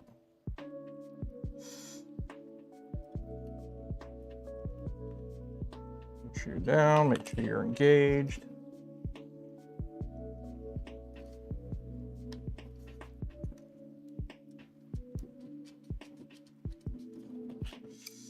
Engaged, lock it.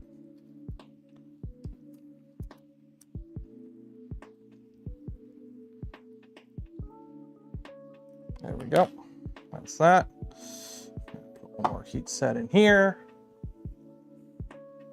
Probe is just over an hour now.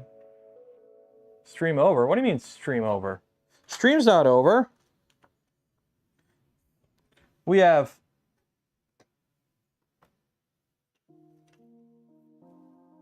plenty of time.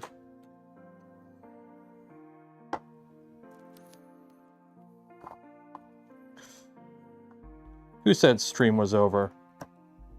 Who said stream was over? You lie. There's a throne you sit upon. It is made of lies. What the? Oh. Fun fact, heat set irons work better when you plug them in. Heat set irons work better when you plug them in. That's a fun fact. A Shaolin monk on pilgrimage told me that once. That to ensure that your iron is hot, you must plug it in. He told me. Very smart guy. Very smart guy. Knew what he was talking about. Went to the PETG parts. They were getting all mushy. The screws were all creeping and things that were nice and tight weren't tight anymore, so I'm replacing them.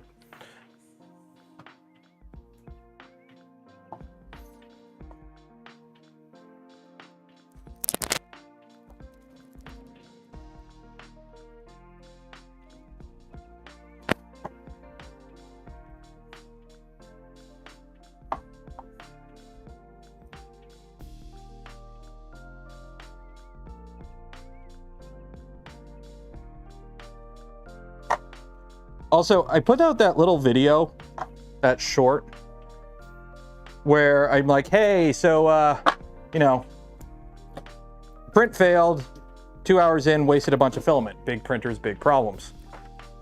The amount of comments I got from people being like, you need to recycle that. You need to get a filament grinder if you're gonna be printing that big. And I'm like, you have no idea how little or how actually usable filament grinders are. Put it this way, out of all the YouTubers I know that got free filament grinders and refilament like extruders, how many of them actually use it regularly? Like, regularly.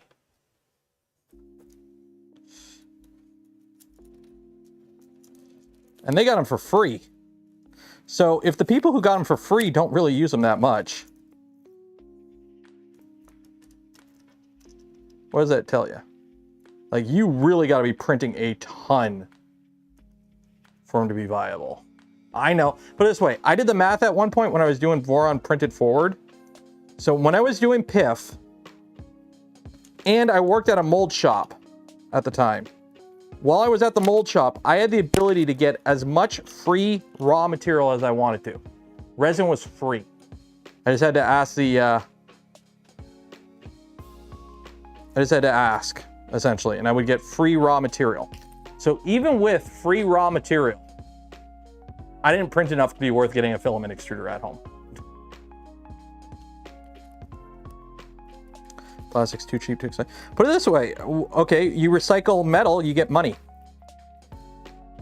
You don't get money when you recycle plastic.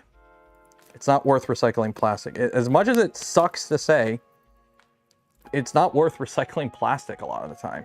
It's just not. It really sucks to say it, believe me. It's just not worth it. You have to print an absolute boatload for it to be worth it.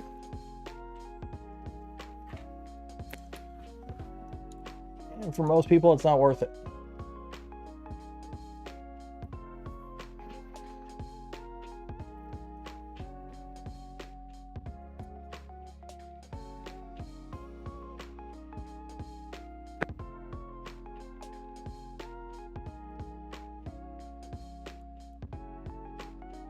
There we go.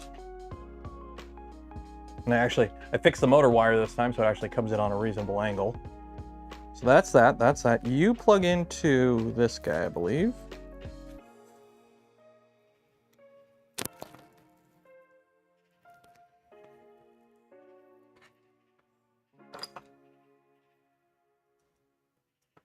This is heavy, by the way.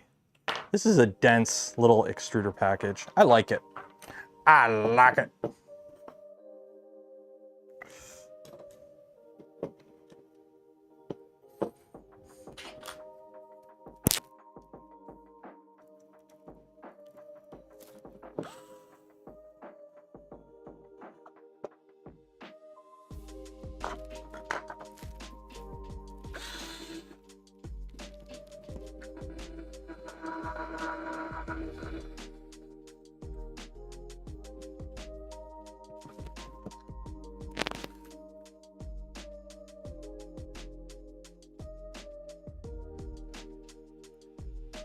Oh, I ripped the frickin' header off this one too.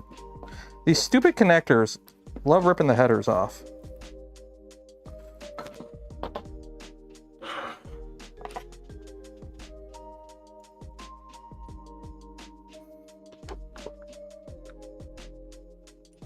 Yeah.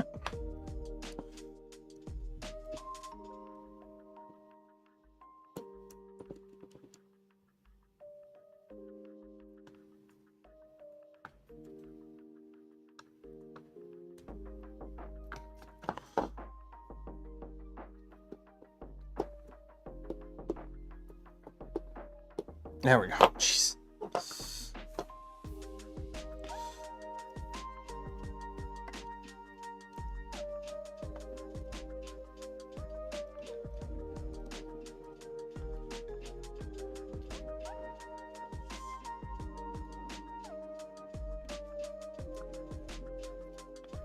Okay, so that's that.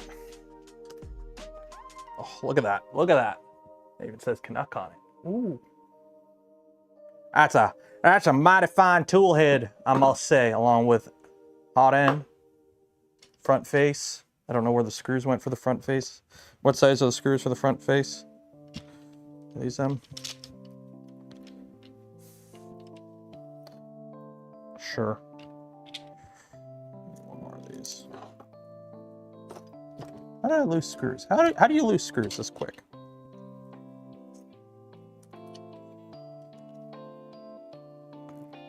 Nope, too short. I think they're M320s.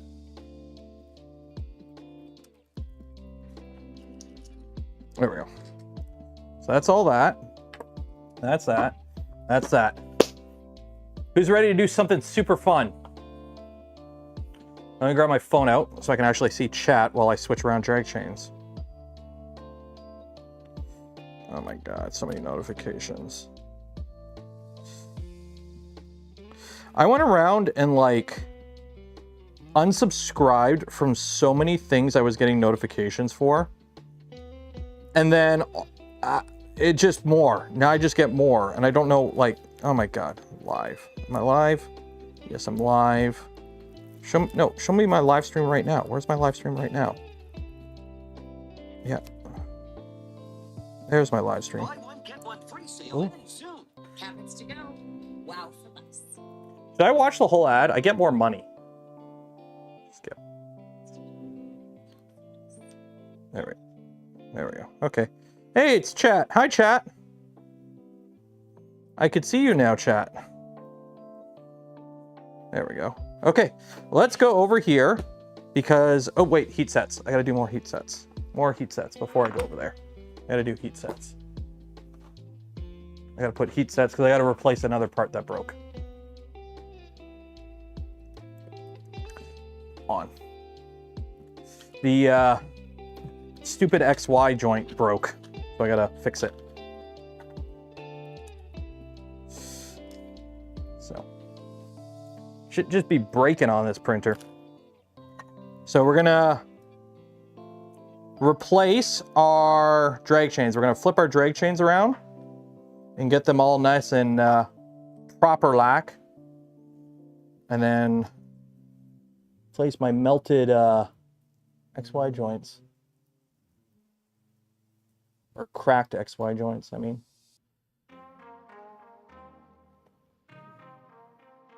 There we go. Turn this off. Plug. Okay.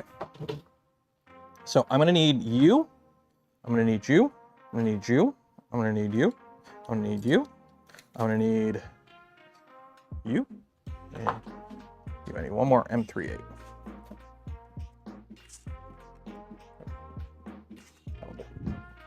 Okay, to the other side of the wall.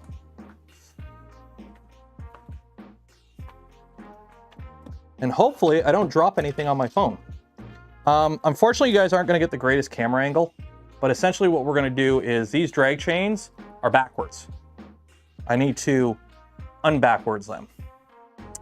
And then also what we're gonna do is because I screwed up the box, there's a strip of LEDs under here that are wedged in here. I can't get these LEDs out. You can't get these LEDs out. Like you can't. You'd have to take off the whole XY joint.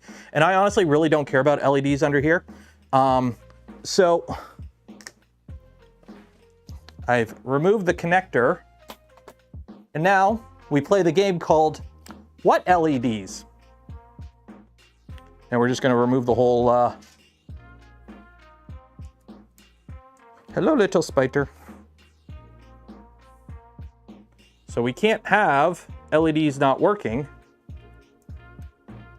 if there are no LEDs to not work. Oops. Oopsies. I do declare that problem has been resolved.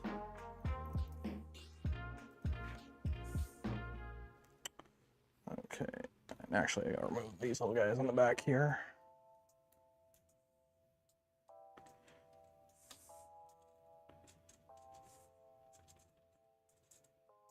There is somebody making a lot of noise outside my house right now. And I don't know who.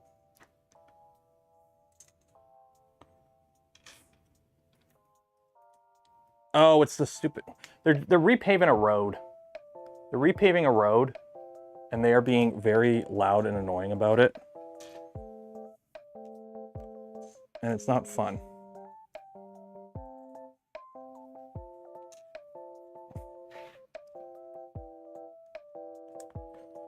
Repaving the road. That's what that noise is.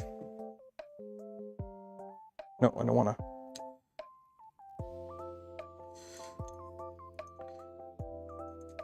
Can't tell what. Yeah, there's LEDs under here. You can't see them because you have to install them before you put the XY like assembly together, because you have to slide them in from the end of the extrusion. And unfortunately, they only go one direction. And I wired them up backwards. So there's really no way for me to fix it except like completely disassemble the whole XY assembly. But I really don't care. So we're just not gonna bother fixing it. And it allows me to remove these wires from the drag chain, which don't look good. Instead, I'm just gonna run lights across the top. Like, I'm just gonna run lights across the top. That's a perfectly cromulent way of doing it. Also, this XY joint broke because it crashed into this motor.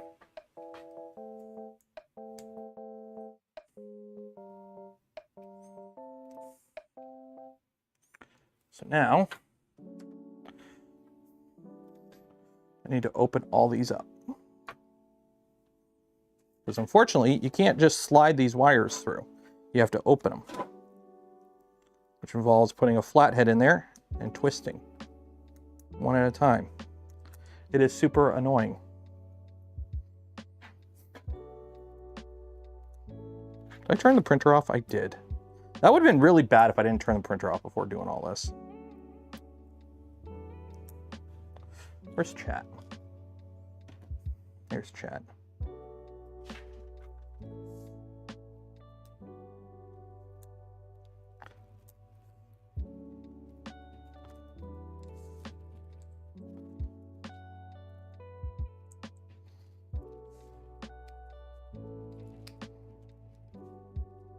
One second, let me get the fan facing my way.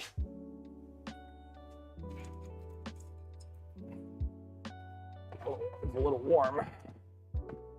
There we go. And let me get my delicious gamer sups. That'll keep me nice and cool. Fairy lights. I mean, that would actually look pretty good. Not gonna lie. That probably actually would look pretty good. But I've got a bunch of 24 volt LED strips. I'm just gonna print like a PETG diffuser and use that. And just run them at the top.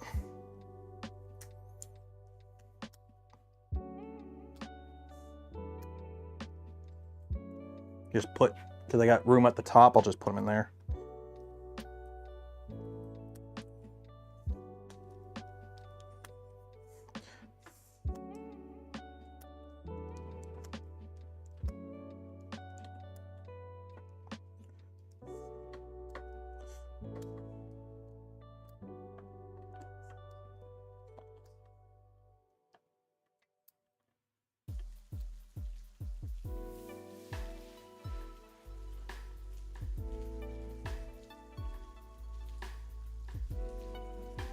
Okay, oh, broke that guy. There we go. Okay, so now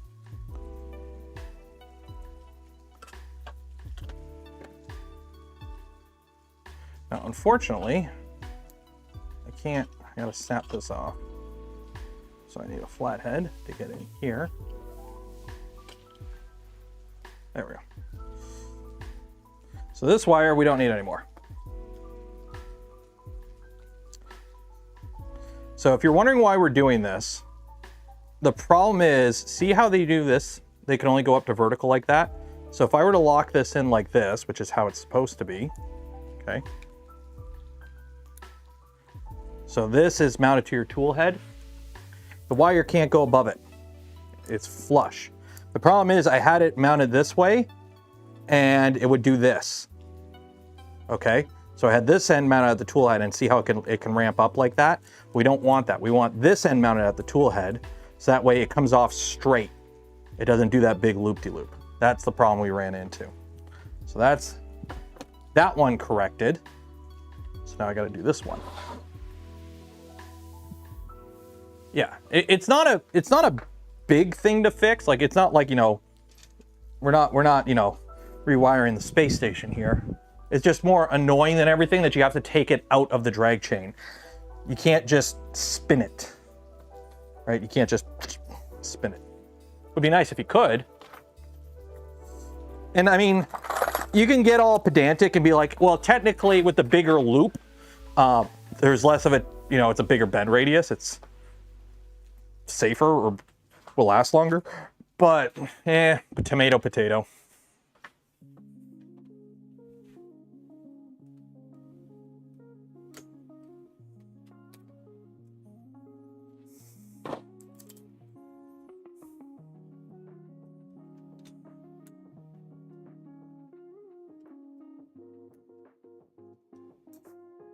Probably screw this first.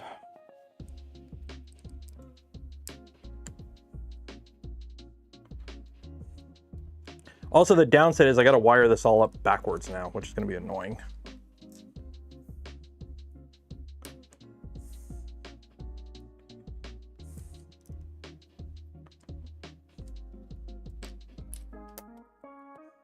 There. So this is also another problem we're fixing, is the XY joint cracked.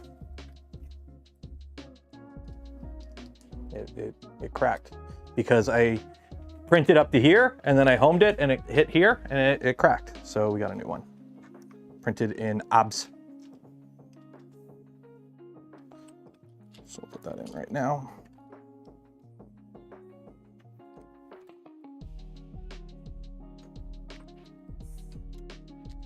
Or ASA.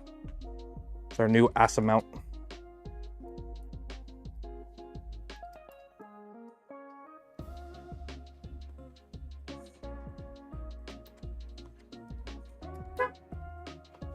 Oh, I hear noise. Somebody, did they?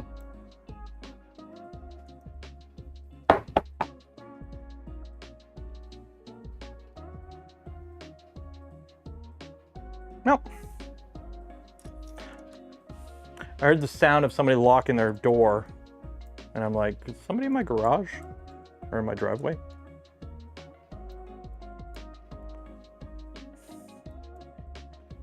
Okay. Now we undo this end. Oh, that was you guys. Okay. What? Oh. You heard the bang? Yeah. Yeah, that was me knocking, going, was somebody out there? Okay. Play out for a bit. Okay. Man was upset, wouldn't tell me why.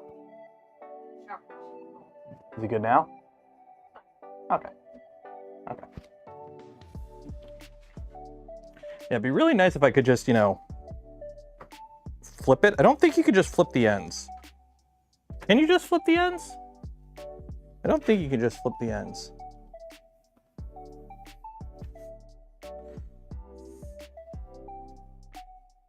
I don't think you can just flip the end pieces. Can you?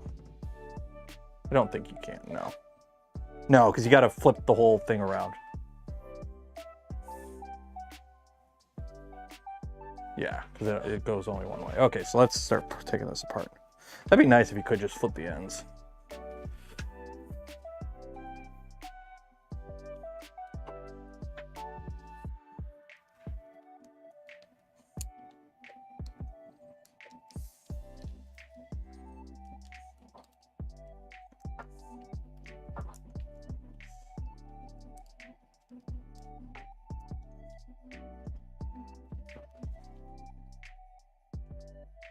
Well, yeah, I didn't mute the mic. I just put my hand over it.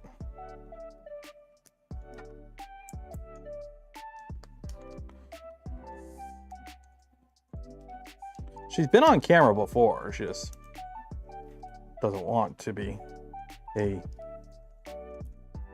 part of the channel. Fully understand.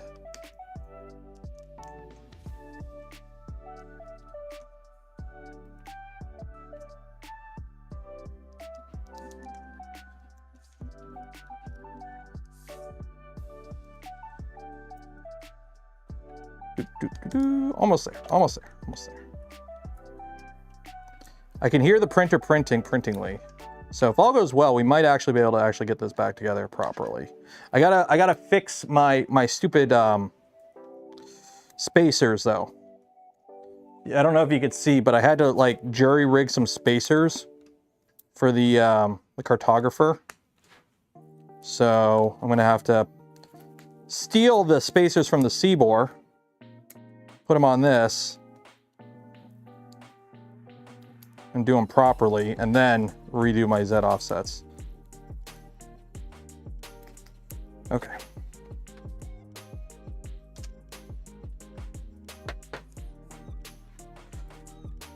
There we go.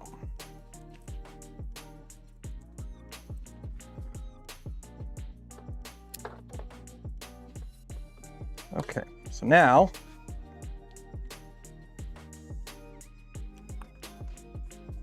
you're gonna go here.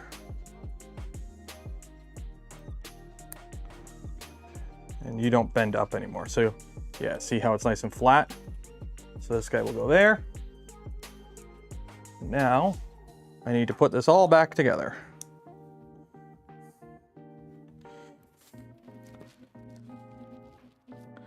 Happy fun time adventures.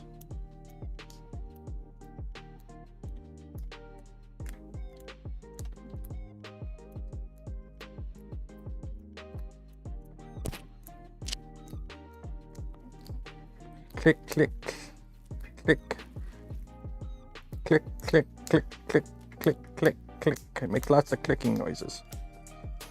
Go.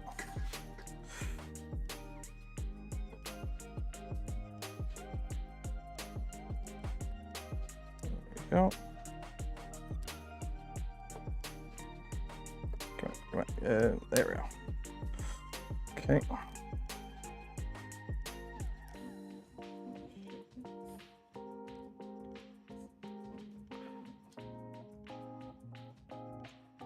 You back in there.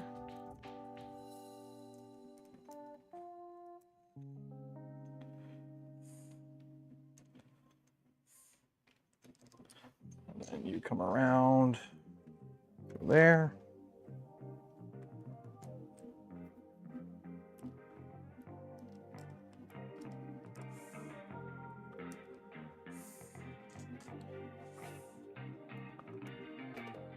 Oop. So I may have to adjust the chain count, I think. Actually, I don't know if I have to adjust the chain count.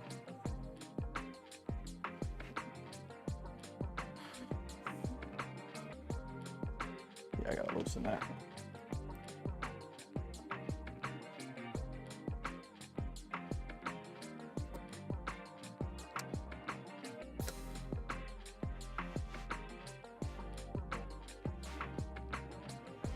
Okay. There we go. So now, see how it stays nice and relatively taut? I don't know if you can see from that angle. You'll see it better on this angle. So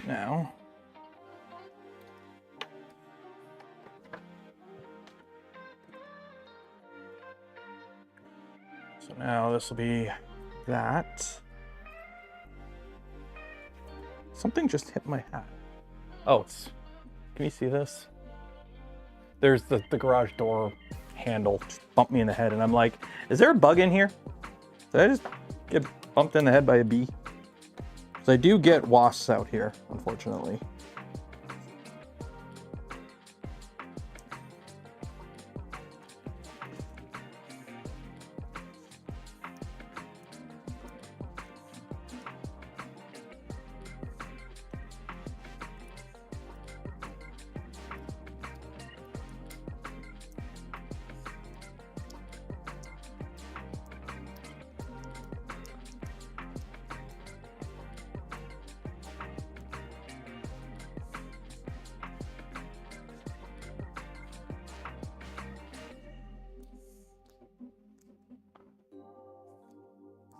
Where's the, oh, the other end's on the extruder still. 1 second.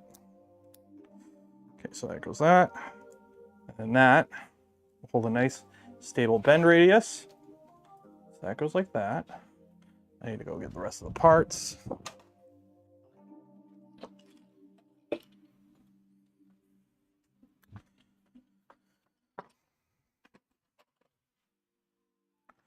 Okay. So let's swap this first, because that's disgusting.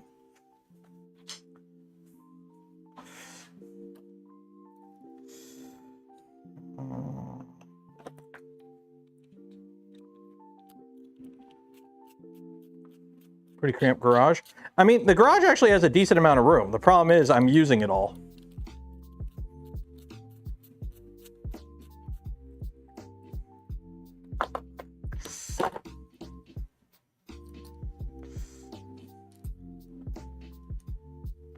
Like, that's my problem. I have plenty of room in the garage. It's a 15 by 30 foot garage. I'm just using it all.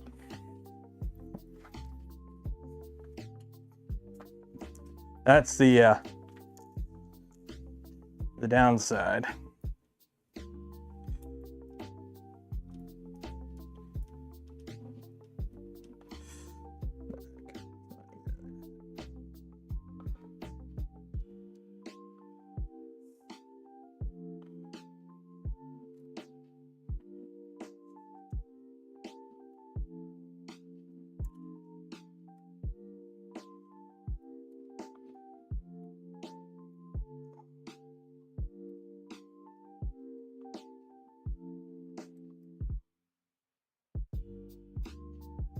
Ah.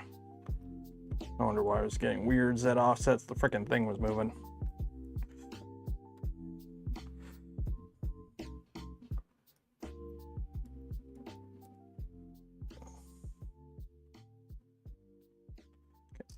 Go get Allen key.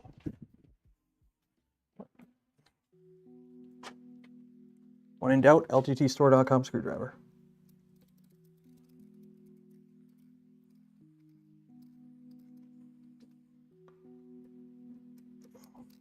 There we go.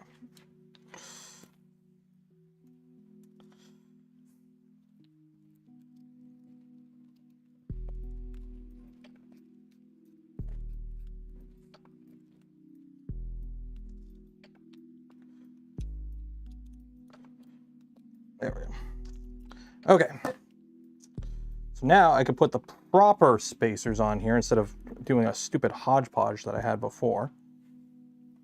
Yeah, everything got loose.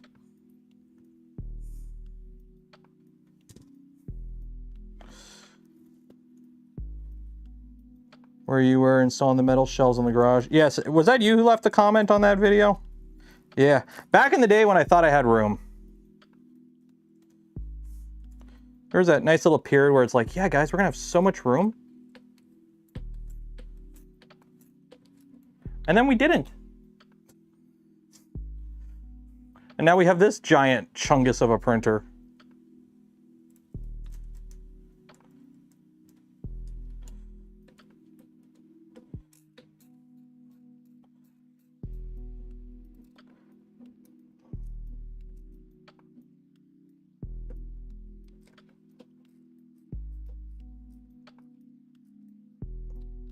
The bend radius is slightly different here. That is hilarious. The actual bend radius is slightly different. I don't think it matters. But the actual like radius here between the C-bore CNC kit and this one is slightly different. Don't think it will matter.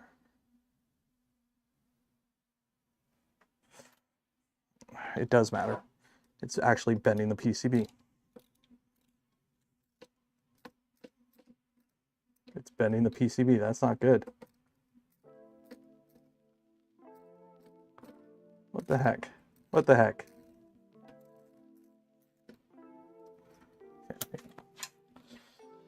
I think I know I can fix this easily. One little shimmy spacer. One little shimmy spacer should work.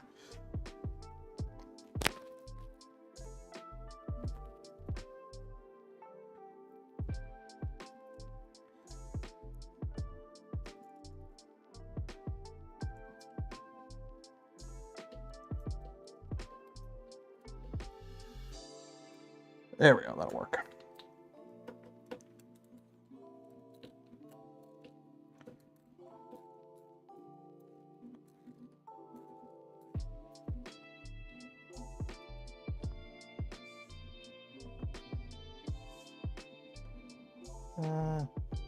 PCBs aren't noted for their bendability.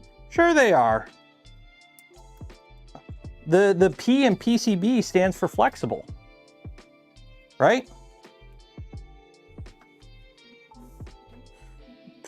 Flexible carbonated boards, PCBs.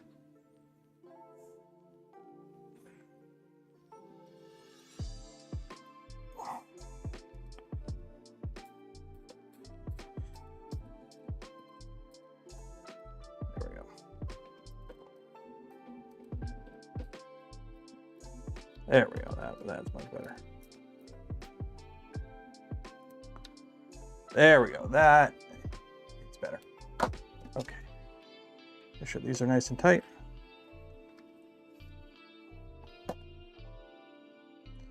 While we're here, might as well make sure everything's tight.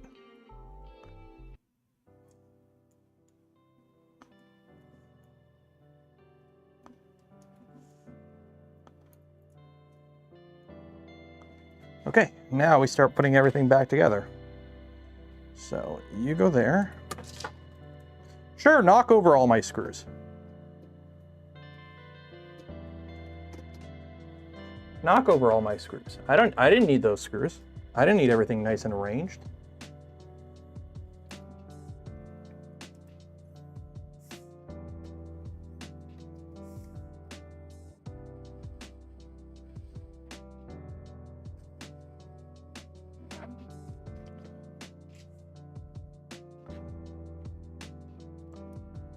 Threw those screws on the ground.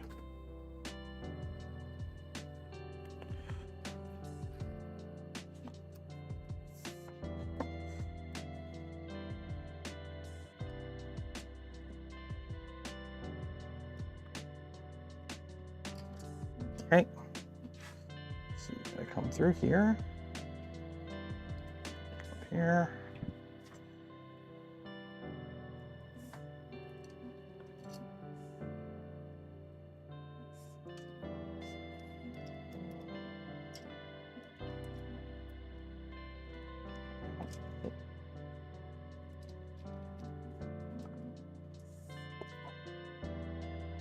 Go. Okay.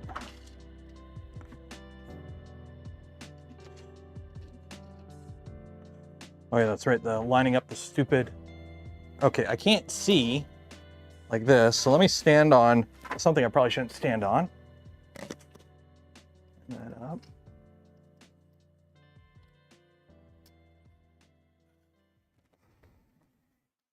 So maybe I should move these screws out of the way.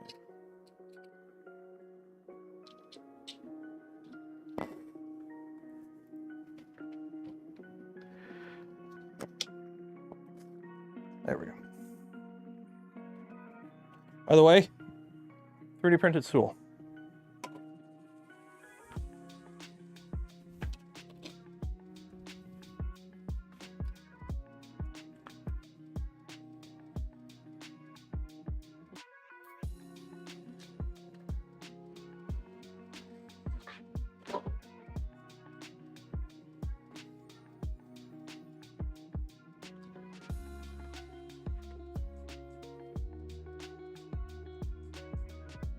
Man, putting those screws in when it rubs on the plastic, it squeaks.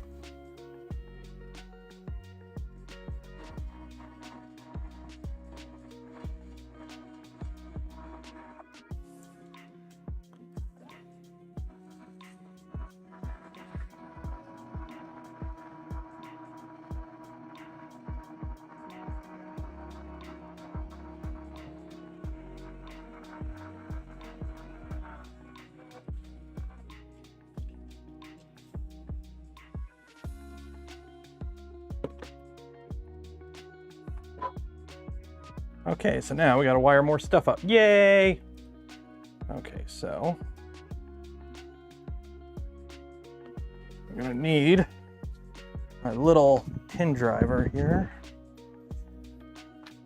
Some tweezers.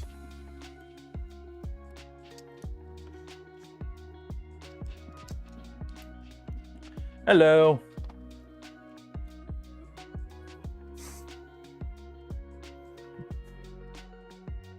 I know we're getting close to the end of stream. I'm going to run the stream until we can get the printer homed. And then once we get a successful home, and we do a fan check and everything, I'm going to do the giveaway. So if you want to enter for your chance to win some polymaker filament, do so now, because we're getting near the end of stream.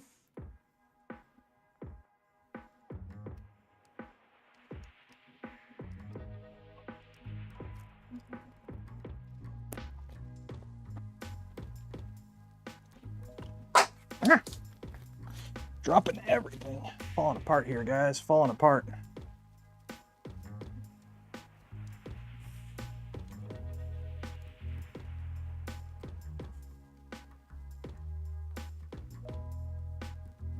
You go there. You go there.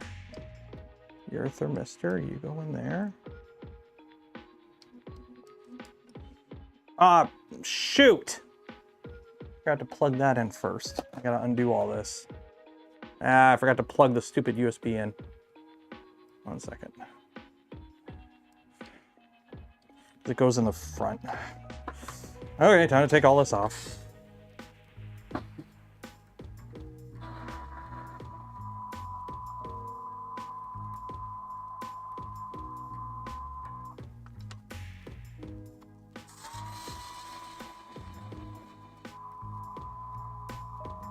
Fiddlesticks. On the right camera, I am.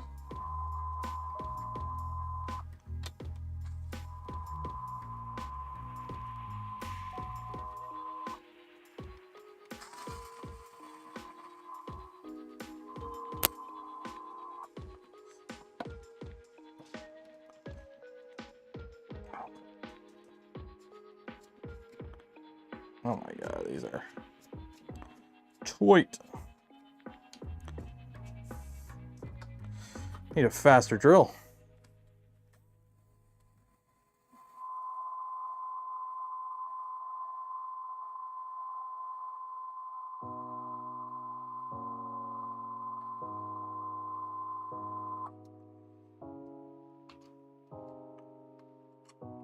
Okay.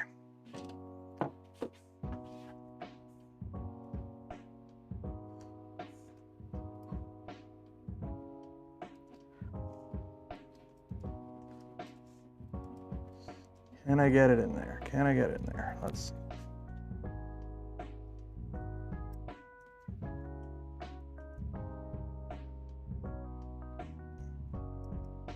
There we go. Plugged in. Huzzah.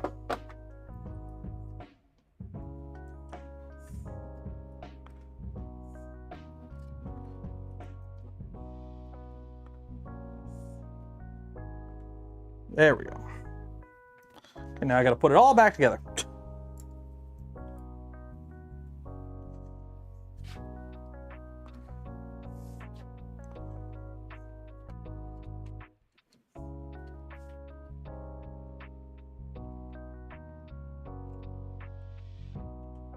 Of course, I can't see that stupid. Ah.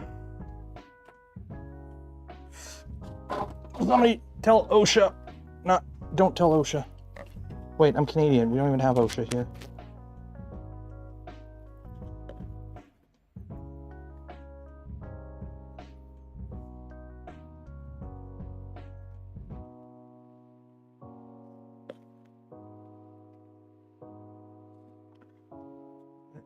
That lines up perfect.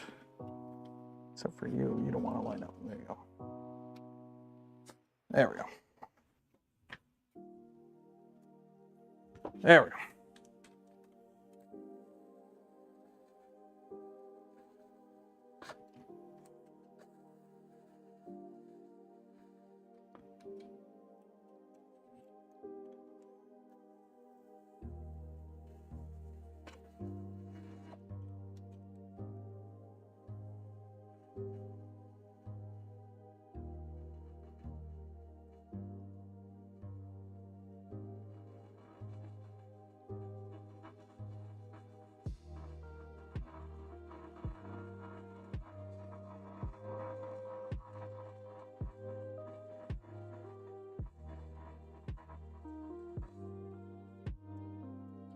There we go.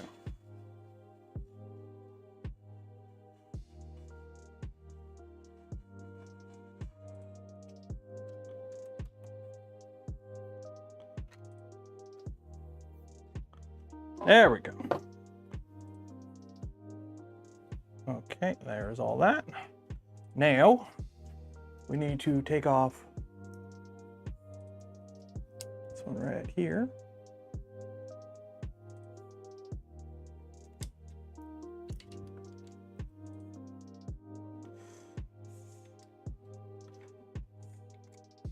Okay.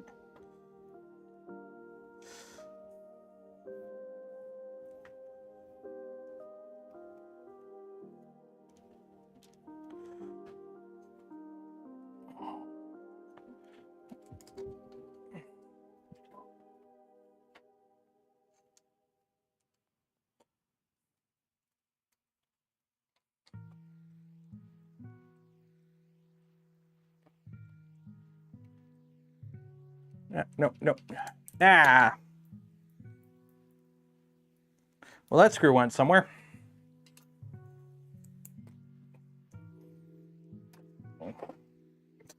That screw went on a vacation.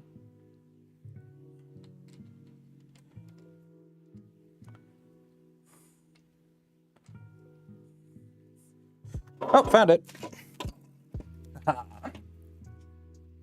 Got it. Phone keeps going off. Are you guys messaging me? Who's text messaging me? Narnia must have a lot of screws. So many screws. So many screws. Okay, so now you over here actually latch into this. Lock. Okay.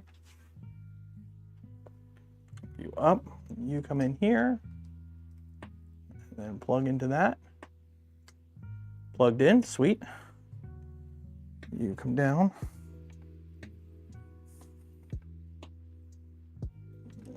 Screw you in place.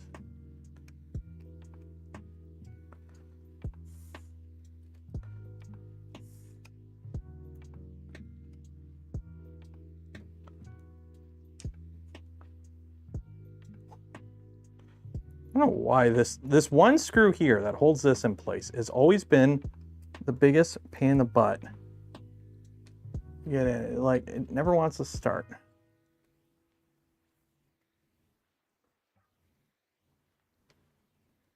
Come on.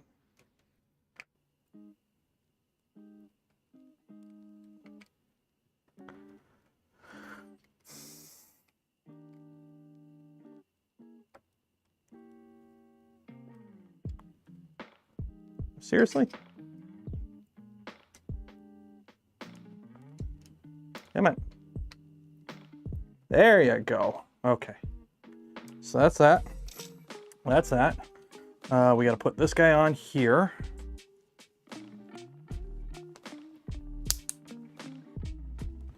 And use one of these random screws to hold it in place.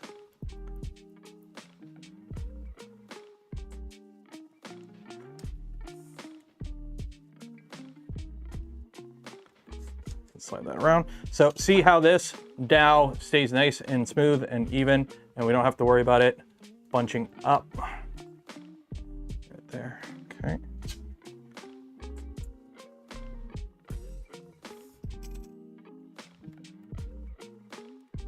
So see how it stays nice and consistent. It still bumps up a bit, not a crazy amount.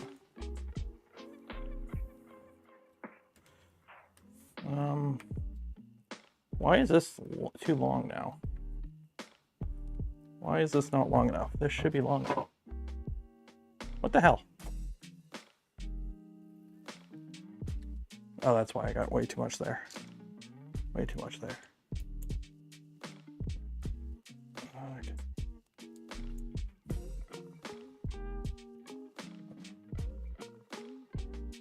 Yeah, there we go. Okay, let's get this all.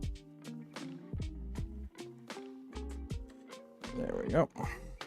I need zip ties. Do this quickly. And then we're done. Huzzah! Where did I put my zip ties? There we go. Zip ties. Almost done. Almost done. Make sure you enter for your chance to win some Polymaker filament. Do this now. Link in description. Do this now. Unless you do not want to win the filament. I know you want to win the filament, so you must enter.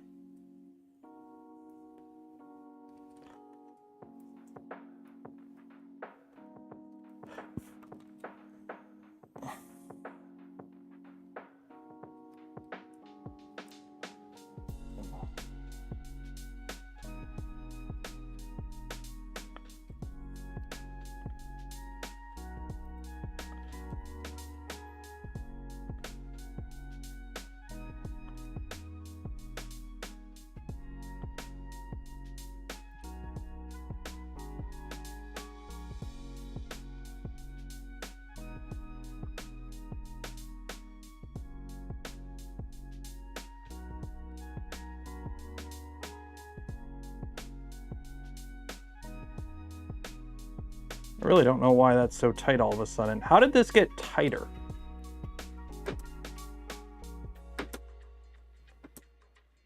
Like, how did it get tighter?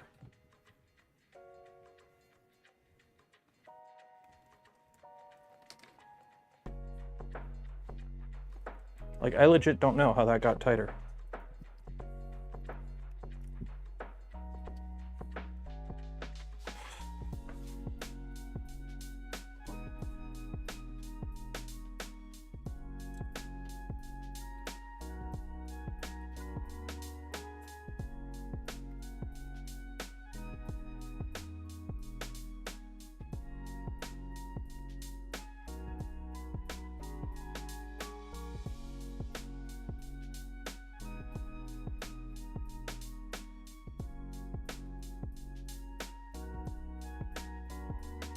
Now that's breaking. Oh shoot. Why is everything that worked perfectly before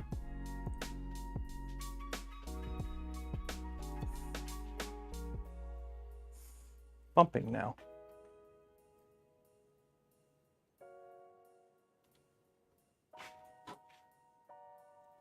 Really? You're hitting now. Why are you hitting? You didn't hit before. One second. One second. Nope.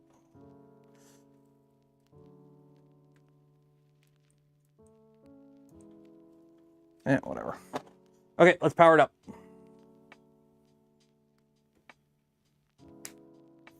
Power it up. Let's see how it works. Put this guy.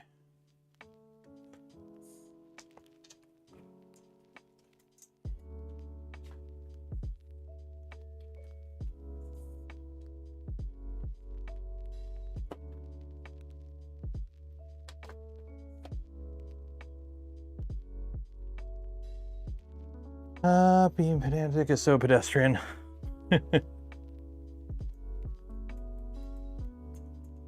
Oh, these stupid tabs.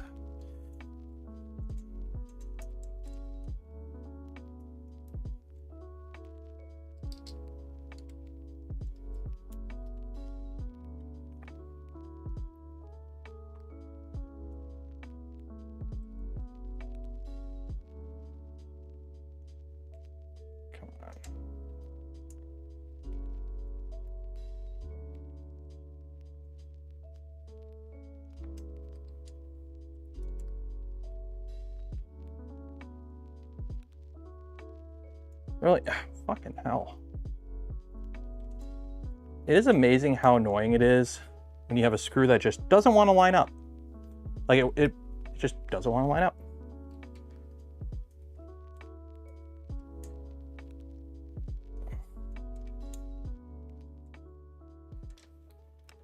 There we go. Get that one in. Okay, while let's doing that, let's power it up. I probably should have did more checks before powering up the printer, but YOLO.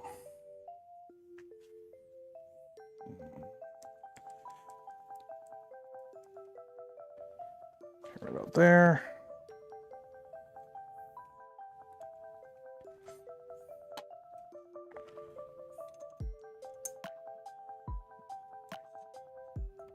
Trying to put these guys in so that the drag chains don't go floppy everywhere.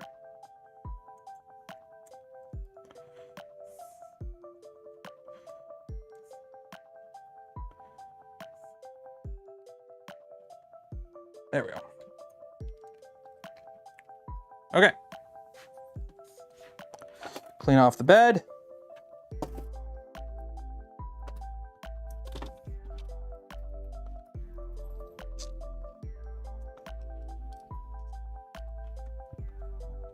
Stuff over here. I keep kicking something. There we go.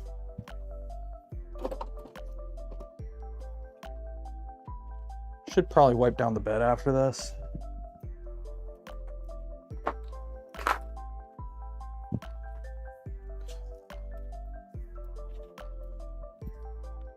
Move.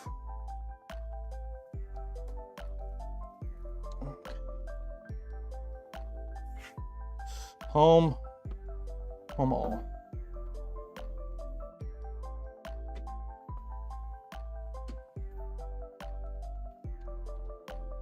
There we go.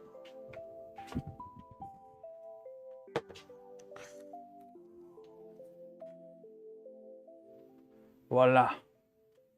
Yeah, the Z is slow. Z is slow.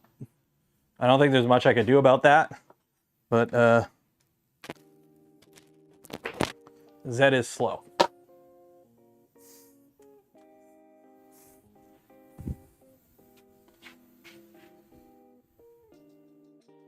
I gotta take the front off anyways. I just realized that. Again, because we got this guy. But we're gonna end it there. We're gonna end it there because we got a draw to do. I will put this guy in after dinner. Okay. Oh, look, it actually looks somewhat... Why did it home to there?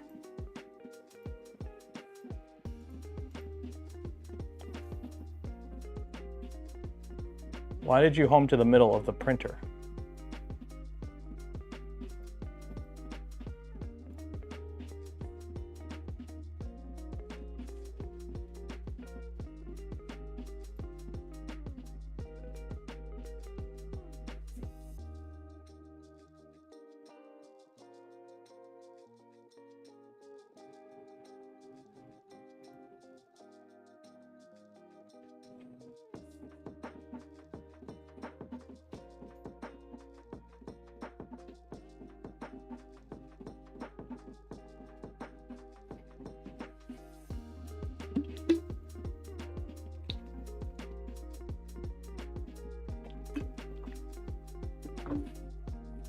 Making my way downtown, taking my time, going slow as shit.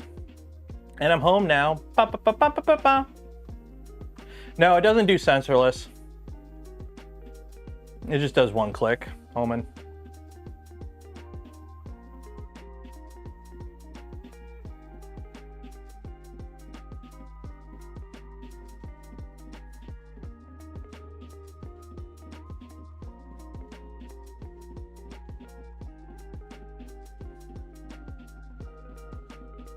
Are we good?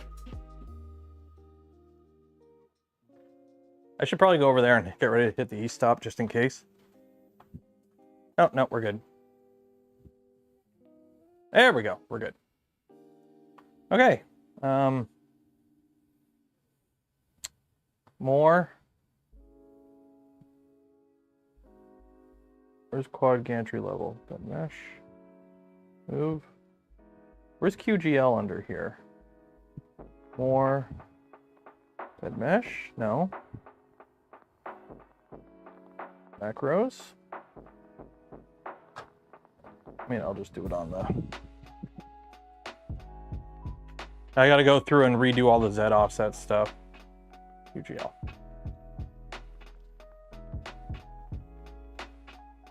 There we go.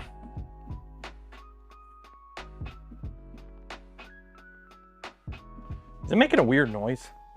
That's just me.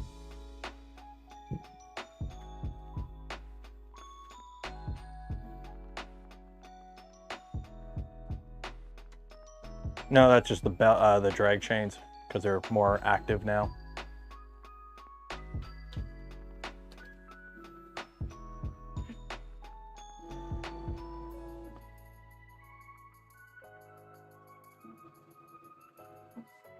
Good enough.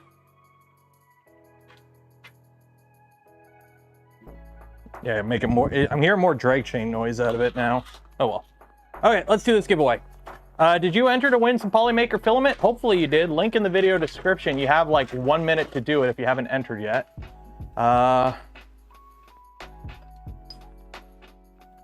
Okay, let's do this. Let's do this. Published. And while I'm getting this up, if you do not win your spool of polymaker filament today, you'll have another chance on Friday, or you could just, you know, go shopping and buy some. Link in the video description. Affiliate links don't cost you anything extra, go a long way in supporting the channel. And if you want to help support the channel, the content I create, and the things I do, checking out those links, subbing to the channel, ringing the bell, or, you know, being super cool, gifting memberships to others, being a Patreon supporter, whatnot. Those are the other best ways to support the channel. There we go. Pulo, you didn't enter? What the heck? It used a cartographer probe.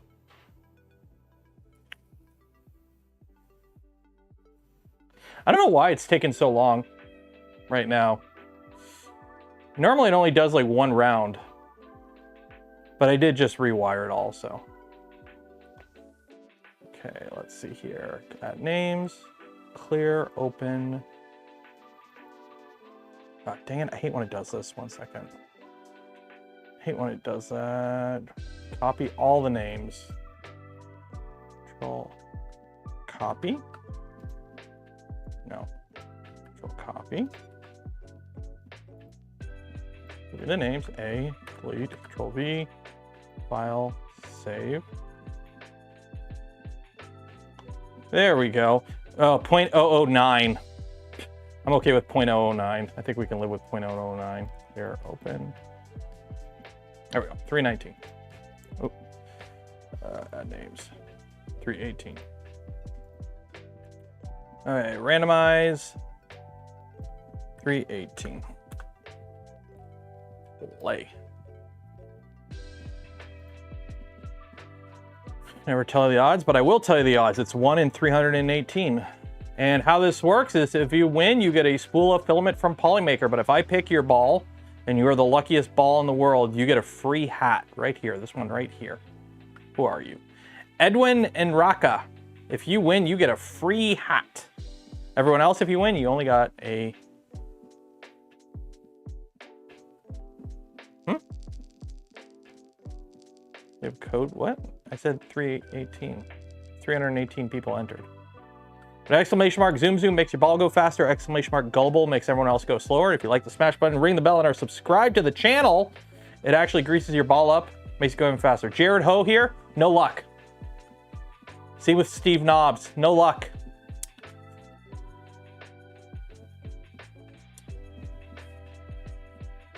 It's all down to Ron here. It's all down to Ron here. Will Ron be our winner? Or will... Oh. We got some people with some momentum. Oh, no, Ron's back in the lead. Who's going to be the first one to make it out of that, though? That's going to be the question.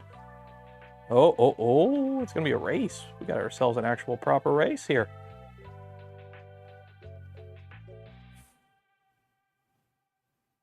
Nope, nobody's won the hat yet.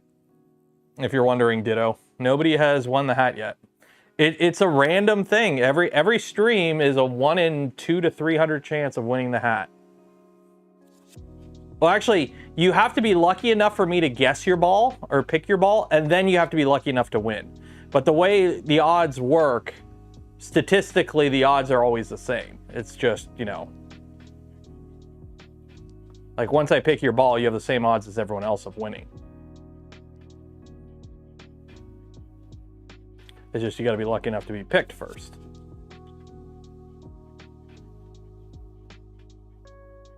A couple of months ago. No, nobody's won the hat yet. Nobody's won the hat yet. Pretty sure nobody's won the hat. Because I would have remembered sending a hat to somebody. Ron, you held out the lead for a good chunk of this. Congratulations, Ron James. You have won yourself a spool of filament from Polymaker. You'll get an email from me after the stream ends with information on how to collect your spool. There you are. Okay, so congratulations. Woo, golf claps in chat. Okay, so we're gonna call it there. Friday, we'll be working on the Seaboard Trident. We got the tool head bracket printed up here, so we'll work on that on Friday. And yeah, don't forget, there is a video on the channel. If you haven't watched it yet, go watch it. I don't think I can redirect you. Can I redirect you to a video? Can I redirect you to a video? Details? Where's my redirects? Customization.